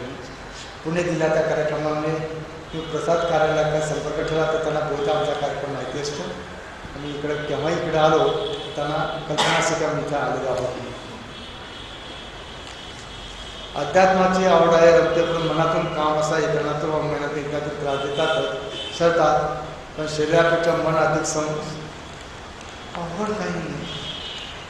चंडीपाठामध्ये रक्तबीज राक्षसाचे जे वर्णन आहे की त्याचा एका थेंबातून एक राक्षस तसा आणि कसा वाटायला तसा नाही, तसा होता तसा ॲज इट इज. रक्तबीजासारखा जसा राक्षस उत्पन्न होतो. हा जो चंडीपाठाचा आत्मा जे आहे ना तो रक्तबीज राक्षसा संबंधात काम वासायचे. इतर वासना जशा तसे उत्पन्न होणार नाही. आज कांद्याची भजी खाशी वाटली तर उद्या गुळाचा वास वाटेल, रुची बदलली. दुसऱ्या वासना इथं झाला आज सिनेमा पास वाटेल उद्या नाही वाटत, उद्या भजन ऐकायचं वाटेल. फक्त एक काम पासना जशी आहे की जी जशीच्या तशी पुन्हा पुन्हा ॲज इट इज तशीच उत्पन्न होत राहील. आणि हा रक्तबीज सहसा मरत नाही. त्याच्या एकेका थेंबातून एक एक राक्षस उत्पन्न होत जाईल. मग भगवती कालीला आज्ञा देते जमिनीवर पडूच नको. जमिनीवर पडूच नको म्हणजे काय, तुमची एनर्जी तुमची शक्ती मूलाधार चक्रापर्यंत पोहोचणारच नाही. साधनेचा गहन विषय आहे. वेळेने सांगत असेल चंडीपाठात पुस्तक लिंफू यावी त्याचं हो ते रक्त पिणं नाही आहे. रक्त पिणं नाही आहे. जी शक्ती वरून खाली उतरते आहे ती शक्ती जर मूलाधार चक्रापर्यंत उतरली तर काम असं. पहिला त्यामध्ये मधुपेट म्हणतो विष्णूला तुम्हाला अशा ठिकाणी मार जिथं पाणी नाही. पाणी नसेल तरी मला माणस मधुक अट घातली विष्णूला आणि म्हणून विष्णूने त्याला त्याच्या मांडीवर घेऊन मारलं. यातही रहस्य आहे. कुंडली शक्ती जागृत होऊन मूलाधार चक्राच्या वर गेली. अधिकारी पुरुष असेल तर ती शक्ती स्वादिष्टान चक्र अटकू न देता मणिपूर करायला नेतात. कारण तिथं विष्णूचे स्थान आहे. कारण स्वादिष्टान चक्राच्या संबंधात जलतत्व असे आहे आणि जलतत्वाचा संबंध काम वासनिशी आहे. त्या कुंडली शक्ती जागृत होऊन जे स्वादिष्टान चक्रावर अटकली तर तो माणूस सामान्य माणसापेक्षा अधिक काम आहे. मग ते स्वादिष्टान चक्रावर शक्ती अटकू नये ती मुळात आणून सरळ उडी मारून मणिपूरक पोचावी. हे मधुकल्प पदाचे रहस्य आहे. जिथं पाणी नाही तिथं मला मार. अनेक रसद गोष्टी आहेत. सगळं सांगायला वेळ नाही आहे. सांगायचं एवढं की काम बसणार इतक्या सहजासहजी नष्ट होणार नाही. आणि म्हणून त्याशी कुस्ती लढण्यात त्याच्या कुस्ती घेण्यात अर्थ नाही. म्हणून नारद भक्त सुद्धा काय सांगितलं आहे. तुमच्या इच्छा वासना क्रोध काम सगळं तुम्ही इष्टदेव तर करा. त्याला अर्पण करा. लढून बसू नका. मन दुसरीकडे वाहता दगडा जपाकडे वाहता. मन झालं की दुसरीकडे कुठं मंदिरात त्या दर्शन करा. दुसरीकडे जा.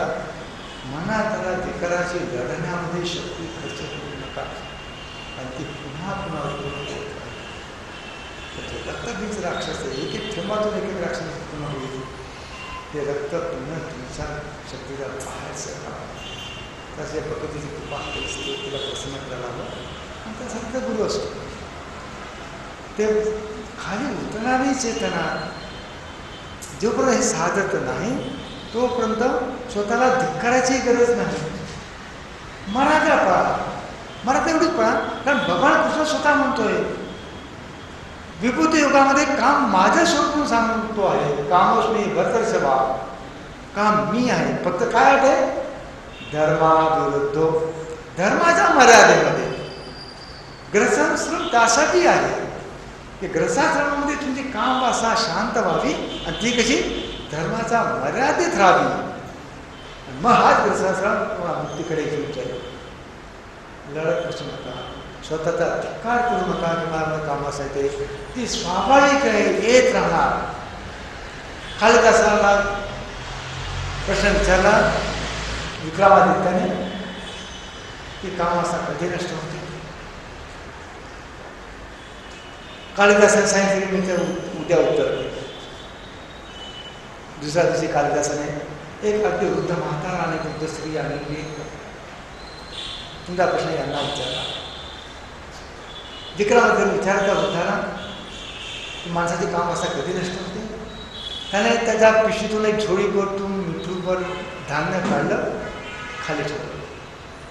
विक्रमादित्याने विचारलं म्हणजे काय. मला काही कळलं नाही. हे मुठीवर आणणं जोपर्यंत पोटात जायचं वासा काम येश क्रोध येश रजगुण समभावा. ना रजगुण कुठून उत्पन्न होईल. भोजन केलं की रजगुण उत्पन्न होणारच आहे. तुम्ही भोजन सोडू शकाल. उपाशी राहू शकाल. सतत मृत्यूचं चिंतन होतं तुमच्याकडनं.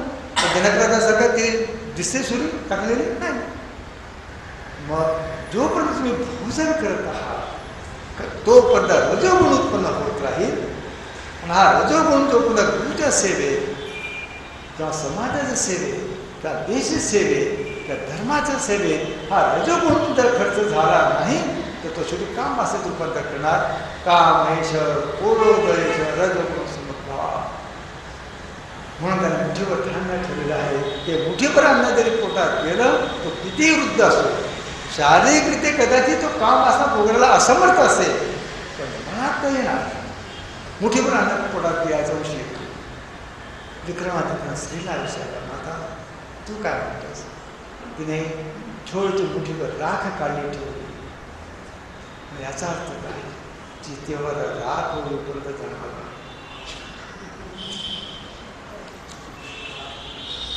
साधना करताना आपण योग्य मार्गावर आहोत की नाही कसे जाणारे. कृपया प्रश्न उत्तर देत बसत नाही. तुमचा आर्थिकरित्या परवडत असेल तर ठीक आहे. तर पुढे लागू मिळालं तर आमचा बहुतेक हे तो परिस्थितीचे बोलणे किंवा प्रेमाचा व्याधी तर या 2 पुस्तकापैकी कुठल्या तरी एका पुस्तकामध्ये उपासना म्हणजे का यावर एक लेख आहे. उपासना आणि त्यामुळे 4 असं पायऱ्या दिलेल्या आहेत की तुम्ही नेमकं कुठल्या स्थितीत आहात हे समजण्यासाठी कृपा तो लेख मिळवा. तुमच्याकडे असेल मित्राकडे ते पुस्तक घ्या. उपासनेवर लेख आहे आणि त्यात अतिशय व्यवस्थित दिलेलं आहे. पहिली स्टेज, दुसरी स्टेज, तिसरी, चौथी. मग तिथे तुम्हाला काय की मी नेमका कुठला मनाचा मय धूम करायचं म्हणजे का तो प्रकार कसा करायचा. सगळ्या उपासना साधना मनाचा मळ करण्यासाठी असतो. मनाचा मळ म्हणजे विकल्प आणि विक्षेप. जसं मला अशी म्हणाला तीर्थयात्रा द्यायचं नाही द्यायचं नाही सगळं खरं आहे का खोटे काही पाखंडी का भंगी आहे अशा अनेक त्याच्या मनामध्ये विक्षेप विकल्प येत राहतात. खरोखर ज्ञानेश्वर महाराजांनी भिंत चालवली होती का. खरोखर असं घडलं होतं का. मनामध्ये येणारा प्रत्येक विक्षेप विकल्प किंतु हा सगळा मनाचा मळच आहे. तो दूरपर्यंत सहजाची सोपं नाही. त्यासाठी सगळं साधन आहे. ज्यावेळी मनच संपेल कुठंतरी ज्यावेळी शरणागत होईल कुठंतरी लीन होईल त्यावेळी सगळं आपोआप म्हणजे मन सक्रिय आहे तोपर्यंत. आणि म्हणून मनाला नाहीसं करण्यासाठी आमचा ऋषी म्हणून एक सोपा उपाय सांगितला आहे. मन रहित होण्यासाठी नमन करायला शिकवा. संतांच्या चरणी नमन करा की ईश्वराच्या चरणी श्रद्धेने नमन करा. नमन सोपा उपाय प्रत्येकडून बघा. ग्रंथराज ज्ञानेश्वर वाचन चालू आहे. अंगातील उष्णता अचानक वाढली. ग्रंथराज ज्ञानेश्वरच्या वाचनाने उष्णता वाढणार नाही. दुसरी काही कारण असतील तर तुम्ही बघा. ग्रंथराज आमच्या सांगण्याने अनेकांनी वाचलेला आहे. वाचत होतात त्यात असं कुठलीही अशी रचना नाही की आम्हाला उष्णता वाढते. चंडीपाठाबद्दल म्हणाल तर आम्ही कबूल करू की चंडीपाठाने उष्णता वाढते. ग्रंथराज ज्ञानेश्वरने उष्णता वाढणार नाही. जर दुसरा काही आजार असेल का काही प्रॉब्लेम असेल तर तो तुम्ही शोधा त्या डॉक्टरांना विचारता. पण एवढं नक्की की ज्ञानेश्वरीचा त्याचे काही संबंध नाही. BP शॉर्ट झाला, EC नॉर्मल आला, BP एवढा होता. आता पुढील वाचन 10 अध्याय चालू आहे. डोक्यात मुंग्या सगळं वाटतं नाही असा गैरसमज करून नका. ज्ञानेश्वरीने असं काहीही करणार नाही. आणि साधनेच्या सुरुवातीच्या स्टेजला डोक्यात मुंग्या येणार पण नाही. तसा तुम्हाला कोणाला वाटत असेल त्या गोष्टीला त्याचा अर्थ असा की त्याचा वायुविकार प्रभाव झालेला आहे. रात्री झोपताना त्रिफळा चूर्ण किंवा हळदे चूर्ण काहीतरी चूर्ण घ्या जेणेकरून सकाळी पोट साफ राहील. वायुविकार होणार नाही याची काळजी घ्या. या 2 गोष्टी संसारात खूप आवश्यक आहे पण शरीरात त्रासदायक आहे. गॅस आणि शुगर. घरामध्ये शुगर पण पाहिजे गॅस पण पाहिजे पण ते पोटात असं तुम्ही त्रासदायक आहे हा तुमचा प्रश्न आहे. पण ज्ञानशब्दात असे काही संबंध नाही आहे. रविवारी मीठवरचं केले 5 रविवार मीठवरचं केला फायदा झाला. सर्वांच्या कल्याणासाठी असलेला तुम्ही उपचार खर्च काढा त्यांना संजीवनी ठरला. आम्ही दोघा दिवसांनी अनुभव घेतला. त्यांनी थकवा सुट्टी बहुत त्यापर्यंत जाणला. त्यात काही योग्य मार्ग असेल का नाही. सुट्टी बहुत थकवा त्याने येणार नाही. पण कधी देखील तुम्हाला असं वाटत असेल तर तुम्ही एक काम करा. नुसार पारिजातकाचा काढायच्या ऐवजी 10-12 पानं पारिजातकाची 10 पानं आणि 5-6 पानं पेरूची घ्या. पेरू आणि ती दोन्ही एकत्र उकळा. म्हणजे जर तुम्हाला पारिजातक असं वाटत असेल किंवा सोडून त्या स्मृतीभोष होणार नाही पण काही ना ते थोडं त्रासदायक करू शकतो. म्हणून जास्त चांगलं आहे की तुम्ही पारिजातकाबरोबर 5-6 पानं पेरूची. म्हणजे हा जो तुम्ही प्रश्न विचारला आहे त्याचा आपोआप निराकरण होऊन जाईल. पुन्हा तोच प्रश्न आहे आपली साधने प्रकृती थोडे साधकाने कसे समजावे. पुन्हा आम्ही तोच विचारतो. कृपया तुम्ही उपासना लेख वाचा. स्वतः जर पुस्तक नसेल तर दुसऱ्याकडे घेऊन वाचा. लायब्ररीत वाचा जसं तुमची अनुकूल असेल. विष्णू सहस्रनाम दररोज वाचले असता काय बदल होतो. मग रोज वाचायला लागला हा पहिला बदल होतो.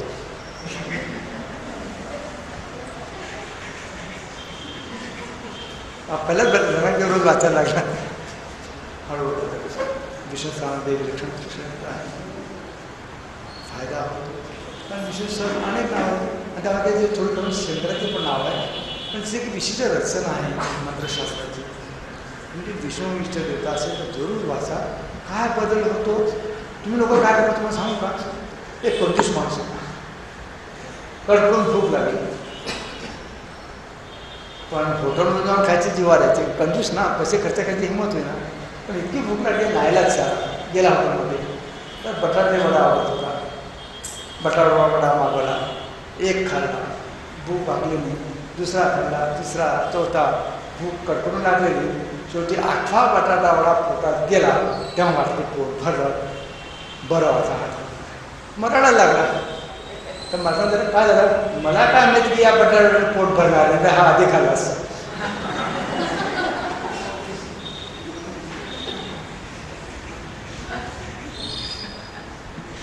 असं होईल. एक एक हात पोटात जाईल, हळूहळू चुकतो होत जाईल. बटाटा आधी खाल्ला तर पोट भरेल नाही. साधनेमध्ये कुठलीही काही कामाचं त्याचा धीमे धीमे करायसाठी तुमचा एक एक मंत्र, एक एक जप, एक एक पारायण, एक एक हळूहळू तुम्हाला पुढून येईल. आणि तो पदार्थ कसा घडत येईल हे तुम्हाला कळणार नाही. कसं ते सांगतो, तुमची लहान मुलं तुमच्या लहान मोठी होतात, तुम्हाला कळतच नाही. मुलं मोठी होतात, मुलगी लग्नाची झाली, अरे मुलगी लग्नाची झाली, आणि एखाद्याने 5 वर्षांनी पाहिलं, अरे मोठा झाला तू, कारण 5 वर्षांनी पाहिलं काय करता हा मोठा झाला. तू रोज पाहत आहात मग तुला कळतच नाही की तुमची मुलं लहानचे मोठे मोठे होत चाललेली आहे. रोज पाहता. दुसऱ्यांनी एकदम पाहिलं 5-7 वर्षांनी, अरे मोठा झाला की. आता हे बाहेर कोणी मुलगी तरुण झाला की हा काय करतो, कधीतरी पाहतो. तुम्ही रोज साधना करत असाल तर होणारा हळूहळू बदल तुम्हाला लवकर लक्षात येणार नाही. आणि लक्षात येत काम पूर्ण झालं असेल. कारण त्या म्हणजे माझा बदल मला रोज कळायला पाहिजे. नाही तर एखाद्या मुलीने रोज ते ऑलिव्हर लावायचं, हळद रोज बघायची किती गोरी झाली. असं करू नका. एक दिवस हळद लागली कोणी गोर होणार नाही. काही वर्ष आपण ध्यान करतो, आता परत सुरू करायचे. पण टेकून बसले तरी पाठ मागड दुखते, तर ध्यान कसे करावे. झोपून केले तर झोप लागते, उपाय मार्गदर्शन करावे. हो, हा प्रश्न शारीरिक आहे. आणि म्हणून आधी व्याधी पातंजली सूत्रात देखील दिलं की साधने सगळ्यात मोठा अडथळा व्याधींचा असतो. टेकून बसायचं असेल तर पुन्हा तसंच करा. तक्क्या घ्या आणि त्याला शक्यतोवर उन्हाच्या कंबळाने ढाका आणि मग त्याला टेका. भिंतीला टेकू नका. भिंतीच्या मागं तक्क्या ठेवा, भिंतीच्या पुढं पुन्हा मागं, आणि त्या तक्क्यावर उन्हाचं कंबळ टाका. जसं खाली बसायला उन्हाचं कंबळ घेता तर तक्क्याला उन्हाचं कंबळमध्ये लपेटा आणि त्याला टेकून बसा. झोप लागण्याची शक्यता अधिक असेल, पण प्रयत्नपूर्वक केला तर हळूहळू त्यात विजय मिळवता येईल. शवासनामध्ये देखील ध्यान करता येतं. सुरुवातीला झोप लागण्याची शक्यता राहील, प्रयत्नपूर्वक करावं लागेल. काही गोष्टी प्रयत्नपूर्वक शिकतो. पहिल्यांदाच सायकल शिकायचा प्रयत्न केला तर खाली पडणार, लागणार, खर्चणार, सगळं होणार. मुलगा पहिल्यांदाच चालायला लागला तर खाली पडतो. तो एका दिवशी काही 1 किलोमीटर चालणार नाही. 4 पावलं पडल्या खाली पडणार, पुन्हा उठणार, पुन्हा पडणार. पण ते पडणारा घाबरून जर मुलं चालायचंच नाही म्हटलं तर कधीच चालणार नाही. एकदा पडत पडत का होणार चालायला लागलं तर चालणार आहे. अहो, तुमची पंचायत अशी आहे सगळ्यांची, मुलाला बोलणं शिकवायला वर्षभर मेहनत करतात आणि आयुष्यभर मेहनत गप्प करण्यात करतात.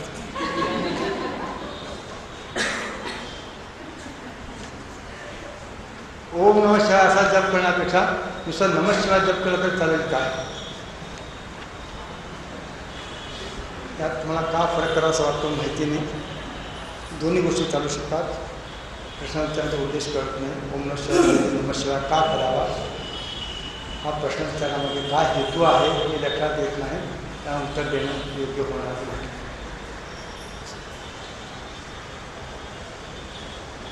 ताकाला जायचं भांडं लपवायचं याला काही अर्थ नसतं. ताक मागायला जायचं आणि भांडं मागायला लपवायचं याला काही अर्थ नसतं. अवधूत और परमाणूच्यात फरक काय? आंब्याच्या झाडाला कैरी लागलेली आहे. कैरी आणि आंब्यामध्ये जो फरक आहे तो अवधूत आहे, परमसुंदर आहे. जसं ते कैरी पिकली की तो आंबा होणार आहे, अवधूत असं पिकली की ते परमस होणार आहे. संगीताला आध्यात्मिक दर्जा कुठल्या अर्थाने आहे? तुमच्या पत्नीचं नाव आहे का संगीता? त्यांनी आत्मज्ञान कसे होते? माफ करा, संगीता हा विषय पण सामाजिक संगीतावर आधारित आहे. त्याच्यासाठी का, लोकांसाठी, त्याच्यासाठी का? आमचे वडील मुलगे डॉक्टर आहे, प्रत्येका भेट मुक्त करते, बाहेर नाही, तिच्या इच्छेत येतासमोर खुली क्लास दुसऱ्यांसाठी नाही, त्याच्यासाठी का? जसा आवडता संगीत झालं तर जसं नाही. बायबलमध्ये खूप छान ओळ आहे. He reads the language of a silent tears. He reads the language of a silent tears.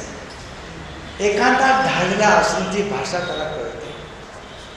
He ears listens the softest cry. His ears listens the softest cry. तुमच्या गळ्यात आवाजातला हुंका देखील त्याला ऐकू येतो. आणि he reads the language of a silent tears.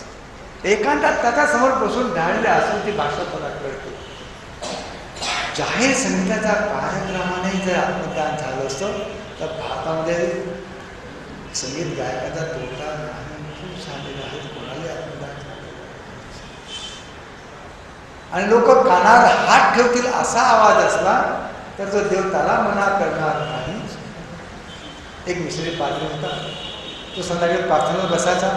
त्याच्या कुटीच्या मागच एक तलाव होता, त्या तलावात बेडकर नेमकी संध्याकाळी ड्रॉ करायचं. त्याने ईश्वराला प्रार्थना केली की मला याने त्रास होतो, मी प्रार्थनेला बसतो आणि बेडच्या ड्रॉ माझं लक्ष विचलित होतं, तू यांचा आवाज बंद कर, ते कर. देवाने त्याला उत्तर दिलं, तू तुझ्या भाषेत प्रार्थना करतो आहे की त्यांच्या भाषेत करतो आहे? ती त्यांच्या भाषेत करतो आहे. तुमचा आवाज कसे असेल तर तोही प्रिय आहे. आईची अपेक्षा नसते की तिची मुलगी लता मंगेशकरच्या आवाजात तिला आई म्हणावी, त्या बिरजूदा जसाचा आवाजात आई म्हणून हाक मारावी, अशी आईची मुलाकडून अपेक्षा नसते. तो बोबड्या शब्दांत देखील आई हाक मारली तरी त्याला ती गोड वाटते. संगीत ईश्वराने दिली संगीताची तर, पण ते त्याच्यासाठी का?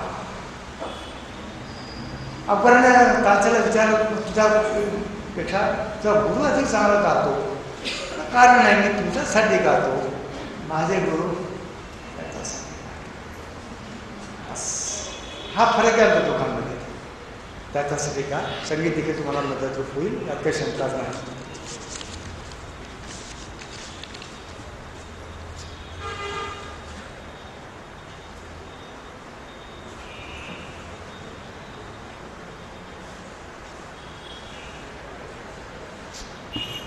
सामाजिक प्रश्न उत्तर देत बसत नाही. आपल्या समाजात व धर्मात आजकाल आईवडिलांना सांभाळत नाही आणि लिहिणाऱ्याने हे लिहिले की मुसलमान इसाई लोक सांभाळतात, ही चुकीचं आहे. समाजाचं निरीक्षण कमी आहे. उलट खरं म्हणजे परिस्थिती अशी आहे की आमच्या समाजामध्ये आले सगळे जे दुर्गुण आणि अवनती आहे ती या दोन संस्कृतीमुळे मिळून आलेली आहे. जोपर्यंत आमचा समाज, आमचा हिंदू पूर्वजन्म आणि पुनर्जन्मावर विश्वास ठेवत होता तोपर्यंत कुठेही पाप मार्ग. ह्या ज्या दोन संस्कृती आहेत की त्या संस्कृतीने हे फॅड काढलं, पूर्वजन्म नाही, पुनर्जन्म नाही, हा जन्म आहे, मग हा जन्म माझ्या घरात भोगा. जेव्हापासून पूर्वजन्म आणि पुनर्जन्माची कल्पना लोकांची दूर झाली, भ्रम नाही, सत्य आहे. पण आम्हाला आमचा मागचा जन्म माहिती, आम्ही मागच्या जन्म संन्यासी होते, आम्हाला अजूनही माहिती. ह्या भ्रम नाही, या धारणा कुठ्याने येईल. आणि गोष्ट तेव्हा तो विषय करणं आणि सांगतच होते. आम्ही एक लहान पाहिजे गोष्टी आली, सहज लक्ष केलं, बघ ते काय लिहिलं आहे तुझी, त्या परवाशी ओळख झाली काही वर्षापूर्वी. कारण लाठण ही मागच्या आजचीच पोरगी आहे. आता मी आता 22 वर्षाची, तिच्या पुढच्या मनात घडला आहे. पुढं जन्म आहे आम्हाला माहिती की मागच्या वर्षी मी घेतो आठवत आम्हाला सगळं. पूर्वजन्म आहे, पुनर्जन्म आहे. आणि जोपर्यंत माणूस पूर्वजन्म पुनर्जन्माला धरून चालला होता तो पापाच्या चालण्याची हिंमतच करू शकणार नाही. कारण त्याला कळतं आहे की मी हे असं केलं तर मला हे भोगावं लागेल. जेव्हापासून लोकांची पूर्वजन्म पुनर्जन्माची आस्था तुटली आणि याला मूळ कारण या दोन संस्कृती आणि या दोन संस्कृतीने काय फार केलं, तुम्ही काही पाप करा, पापाची क्षमा करून मागा, तुमचं पाप दूर होईल. या भ्रमापोटी पापाचा वाढला, हिंसाचार वाढला, अत्याचार वाढला. आम्ही त्या व्यक्तीला हिंदूच समजत नाही की जी व्यक्ती स्वतःला हिंदू म्हणते आणि पूर्वजन्म पुनर्जन्म मानत नसेल ती व्यक्ती हिंदूच नाही. तुम्ही मला स्वतःला हिंदू समजा. हिंदू होण्याचं पहिलं लक्षण आहे की तुम्हाला पूर्वजन्म पुनर्जन्म स्वीकारायला हवा. तुम्ही जर पूर्वजन्म पुनर्जन्म मानत असाल तर तुम्ही सो कॉल्ड हिंदू आहात, हिंदू नाही. जेव्हाही तुम्हाला दृढ धारणा असेल पूर्वजन्म पुनर्जन्माची तो माणूस पापाच्या रस्त्याने जाऊ शकणार नाही. ज्या संस्कृतीने ती मातृदेवो भव म्हटलेलं आहे, पितृदेवो भव म्हटलेलं आहे, त्या संस्कृती लेकरं आई वडिलांना त्या समाज पाठवणार. आणि अजून एक खेडेगावातले मजूर ते घाण काढून मजुरी करत आहे. त्या शेतकऱ्याला त्या मजुरांना विचारा, तर तो गवंडी काम करणाऱ्या माणसाला विचारा, तर वेल्डिंग काम करणाऱ्या पंचाला विचारा, तुझ्याकडे वृद्धाश्रमात आहे नाही ते सांभाळते, त्या घरगुती सांभाळते. वृद्धाश्रमामध्ये ते दुर्दैवी माणसं पोचले ज्यांचा मुलगा सरकारी ऑफिसर आहे आणि पत्नी ग्रॅज्युएट आहे. विचारलं घ्यायचं सरकारी ऑफिसरचा त्या कुठे प्रायव्हेट कंपनीमध्ये ऑफिसरचा बाप वृद्धाश्रमात सापडेल, मजुराचा बाप वृद्धाश्रमात जाणार नाही. मजुराची आई वृद्धाश्रमात जाणार नाही. तिसून भांडे सासूची पण तिला भाकरी करून खाऊ घाले. आज त्याची शिक्षण पद्धती जी लुप्त झाली, जी शिक्षण पद्धती तुमची आहे मेकालीची, त्याचा हा परिणाम आहे. आज वृद्धाश्रमात आचार करून लहान मुलाला त्याचा विचार करावा लागतो. ज्यांचं बालपण आईचा मान्यवर जायला हवं ते पाळण्याघरामध्ये वाढत आहे आणि त्याचा शेवट वृद्धाश्रमात होणार. याला तुम्ही प्रगती आणि विकास समजता आहात. त्या भाग्य शिक्षणाचा विचार, त्याचा अधिकार आहे आईचा मांडीवर खेळण्याचा, ते पाळण्याघरात राहण्याचं त्याचा नंतरचा काळ वृद्धाश्रमाचा ते बालक. आणि याला कारण पैसा,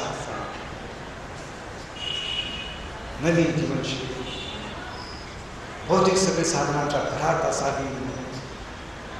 एक माणसाचा मित्राला मला ऑफिसमध्ये, हे बाबा उद्या तू माझ्याशी भांडण करायचं नाही. अरे मी उद्या भांडले तुला आज कसं कळलं?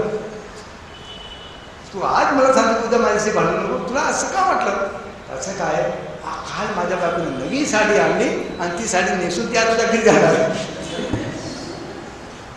मग तुझी बायको मागेल, मग तू माझ्याशी भांडते. तुझ्याकडे पैसा तुम्ही घेते आमच्या काय करावं? ईर्ष्या. ही आमची त्यामुळे इस्लामिशामध्ये आईवडिलांना वृद्धाश्रमात पाठवते म्हणून ते त्यांच्या डोक्याकडे शिकले नाही. पण ही आमची संस्कृतीच नव्हती. ही संस्कृती आमच्या संस्कृतीत आलेली सगळी जी खाण आहे या दोन संस्कृतीच्या संपर्काने आलेली आहे. अधिकार तेसा उपदेश ही संतुष्टी आहे. शिष्याचे पुढे करण्यापणे अधिकार असतो असावे. तो न जाणणाऱ्या गुरूंनी सब गोडे 12% अशा प्रकारे त्याला साधन दिलं तर नुकसान आपल्या अधपतन तर होत नाही. प्रगती न होणे हेच नुकसान. जे काही होते नफा नुकसान होतो. जी प्रगती व्हायला पाहिजे साधना करून ती होत नसेल. ते बरोबर सब गोडे 12% त्यांना अनेक सगळं चालणार नाही. अनेक वेळा संत व्यक्तीची क्षमता बघायला लागली. सगळ्यांना ससं आमच्या गुरुवादाला एक त्याचा एक शिष्य यायचा, तो येऊन बस ना गुरुवाद ससं करत असले तर त्या झाडावर पाय टाक. मला सांग सत्संग ऐकायला असो आणि गुरु मान नेमकं तुम्हाला सांगता झाडावर पाय टाक. मग तेव्हा तो सत्संग तसं तोच सत्संग आहे. त्या जावाने झाला गौतम सिंग सांगितलं, ह्या 400 गाई घेऊन जा आणि यांची संख्या दुप्पट झाली की त्यावेळी तू पुरत येईल. ते दुप्पट म्हणजे सोपं काम म्हणजे 400 गाई दुप्पट व्हायचा, कोणी मरणार, पुन्हा संख्या कमी होणार. 800 गाई होईपर्यंत मग तू माझ्याकडे होते. आणि ज्यावेळी 800 गाई झाल्या त्यावेळी त्याला परत त्याची गरजच पडली नाही. कारण त्याला त्या गायीनेच आत्महत्या नाही. प्रत्येकाने कुठला साधना मार्ग चांगला आहे हे गुरुला कळतं.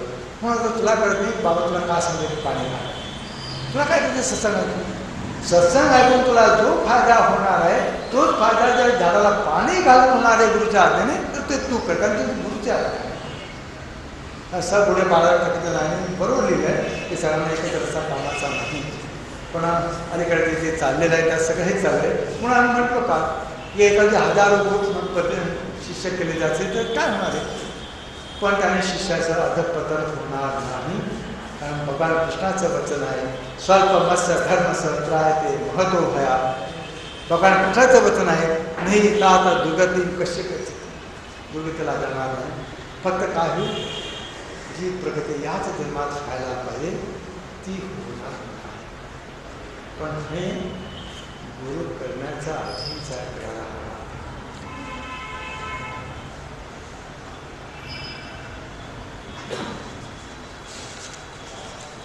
एका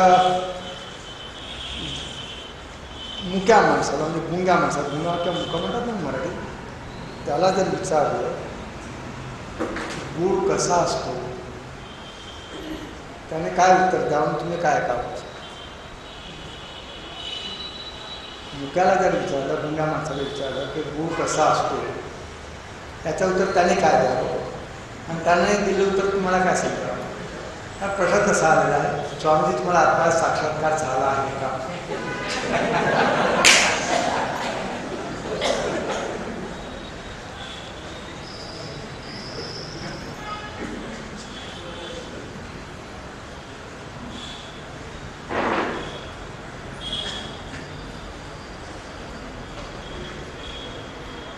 पुढे पडलेले गुरुमार्गानुगृत स्वामी वाचतात, चरित्र वाचता आहेत, संतांची चरित्र वाचता आहे, स्तोत्र भक्त करत आहेत. माझी पारमार्थिक प्रकृती होण्यासाठी अचूक उपाय कोणता, ज्यांचे चरित्र वाचता आहे त्यांच्यावर सदा ठेवून त्यांनाच मनोभावे प्रार्थना करा.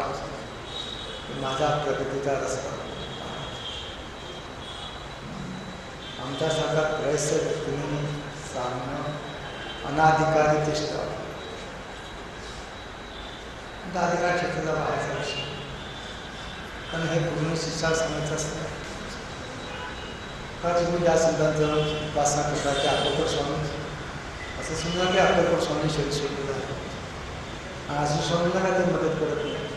आमच्या पुस्तकात त्याची तिचे नाव आहे लिखतात, भेट ओळख नाही पण नावाने पण त्याचा प्रतिभा कोकणीचं नाव आहे बरंचसं पुस्तकावर. मागच्या मनात ध्यानाला बसली, अक्कलकोट स्वामीला दर्शन दिलं तर आधी 2-3 तास झालेले, आणि अक्कलकोट स्वामीला दर्शन दिलं, सांगितलं पेटी हा तुमच्याला मी तुझी पुढची प्रगती करतो. पण असं म्हणून पेटी जागेत म्हणजे काढीत त्या आता चक्रात टेकवली, ध्यानात पहा, पेटी आत्मात पेटी उगर अगरबत्ती त्या कपाळात टेकवली, आणि ती त्या दिवशी ध्यानच झाली 1 तास. ती काय अक्कलकोट स्वामीची दीक्षित नाही, पण संत योग्य त्या अधिकारी व्यक्तीवर स्वतःने कृपा करतात. अक्कलकोट स्वामी त्याला वचन दिलं होतं की मी तुला खिचडी मुद्रा लावायला शिकवेल. खिचडी मुद्रा लावणं सोपं काम नाही, प्रयत्नपूर्वक लावायचे असेल तर त्याला आधी जिभीच्या खालची नस कापायला लागते, मोठा प्रश्न. पण त्याला एखादं कसं ते म्हणा की महाराज मी तुमच्याकडे दीक्षा नाही घेतली, ठीक आहे काही हरकत नाही, पण मी तुला खिचडी मुद्रा लावायला शिकवली आणि एका खरं लागली. मग तुम्ही जर अक्कलकोट स्वामीचे भक्तच आहात तर त्यांनाच प्रार्थना करा, माझी पुढची प्रगती होतं काय. सगळ्यात मोठा तुमची अडचण आहे की तुमची बुद्धी तुमची कोणावरील खऱ्या अर्थाने श्रद्धा ठेवू देत नाही. तुमची श्रद्धेची कमी या सगळ्या प्रश्नाला काय. मेरा तो गिरधर गोपाळ दुसरा नको ही ज्यावेळी तयारी होते त्या निरागाईला जहर देखील आवडत.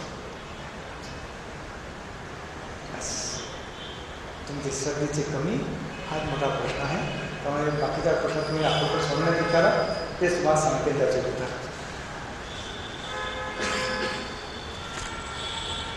चला 2-3 प्रश्न विचारले पण आम्हाला निघायचं आहे. जपाविषयी जपाचे पंथ मध्यम करणे का प्रयत्न करा, जप करत राहा. बाकीच्या गोष्टी अजपाचा होतो की नाही हे जाणण्याच्या भानगडीत पडू नका. जप करत राहा, हे तुमचं काम. बाकीचं काम ते सत्ता आपोआप करा.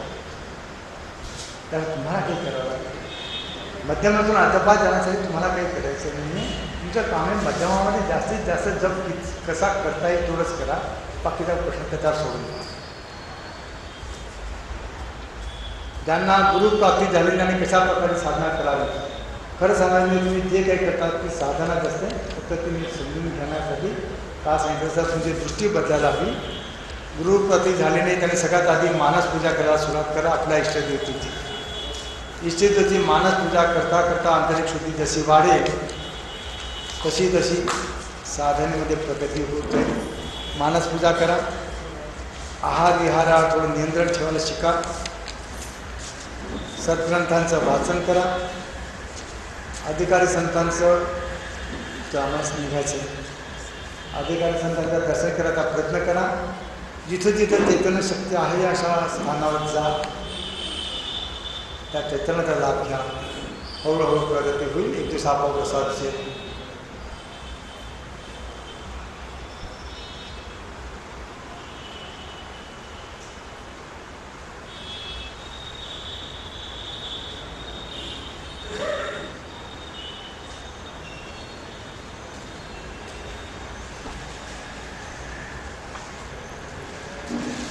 उत्तर द्यायला वेळ नाही आहे. प्रश्न खूप लांबचा आहे.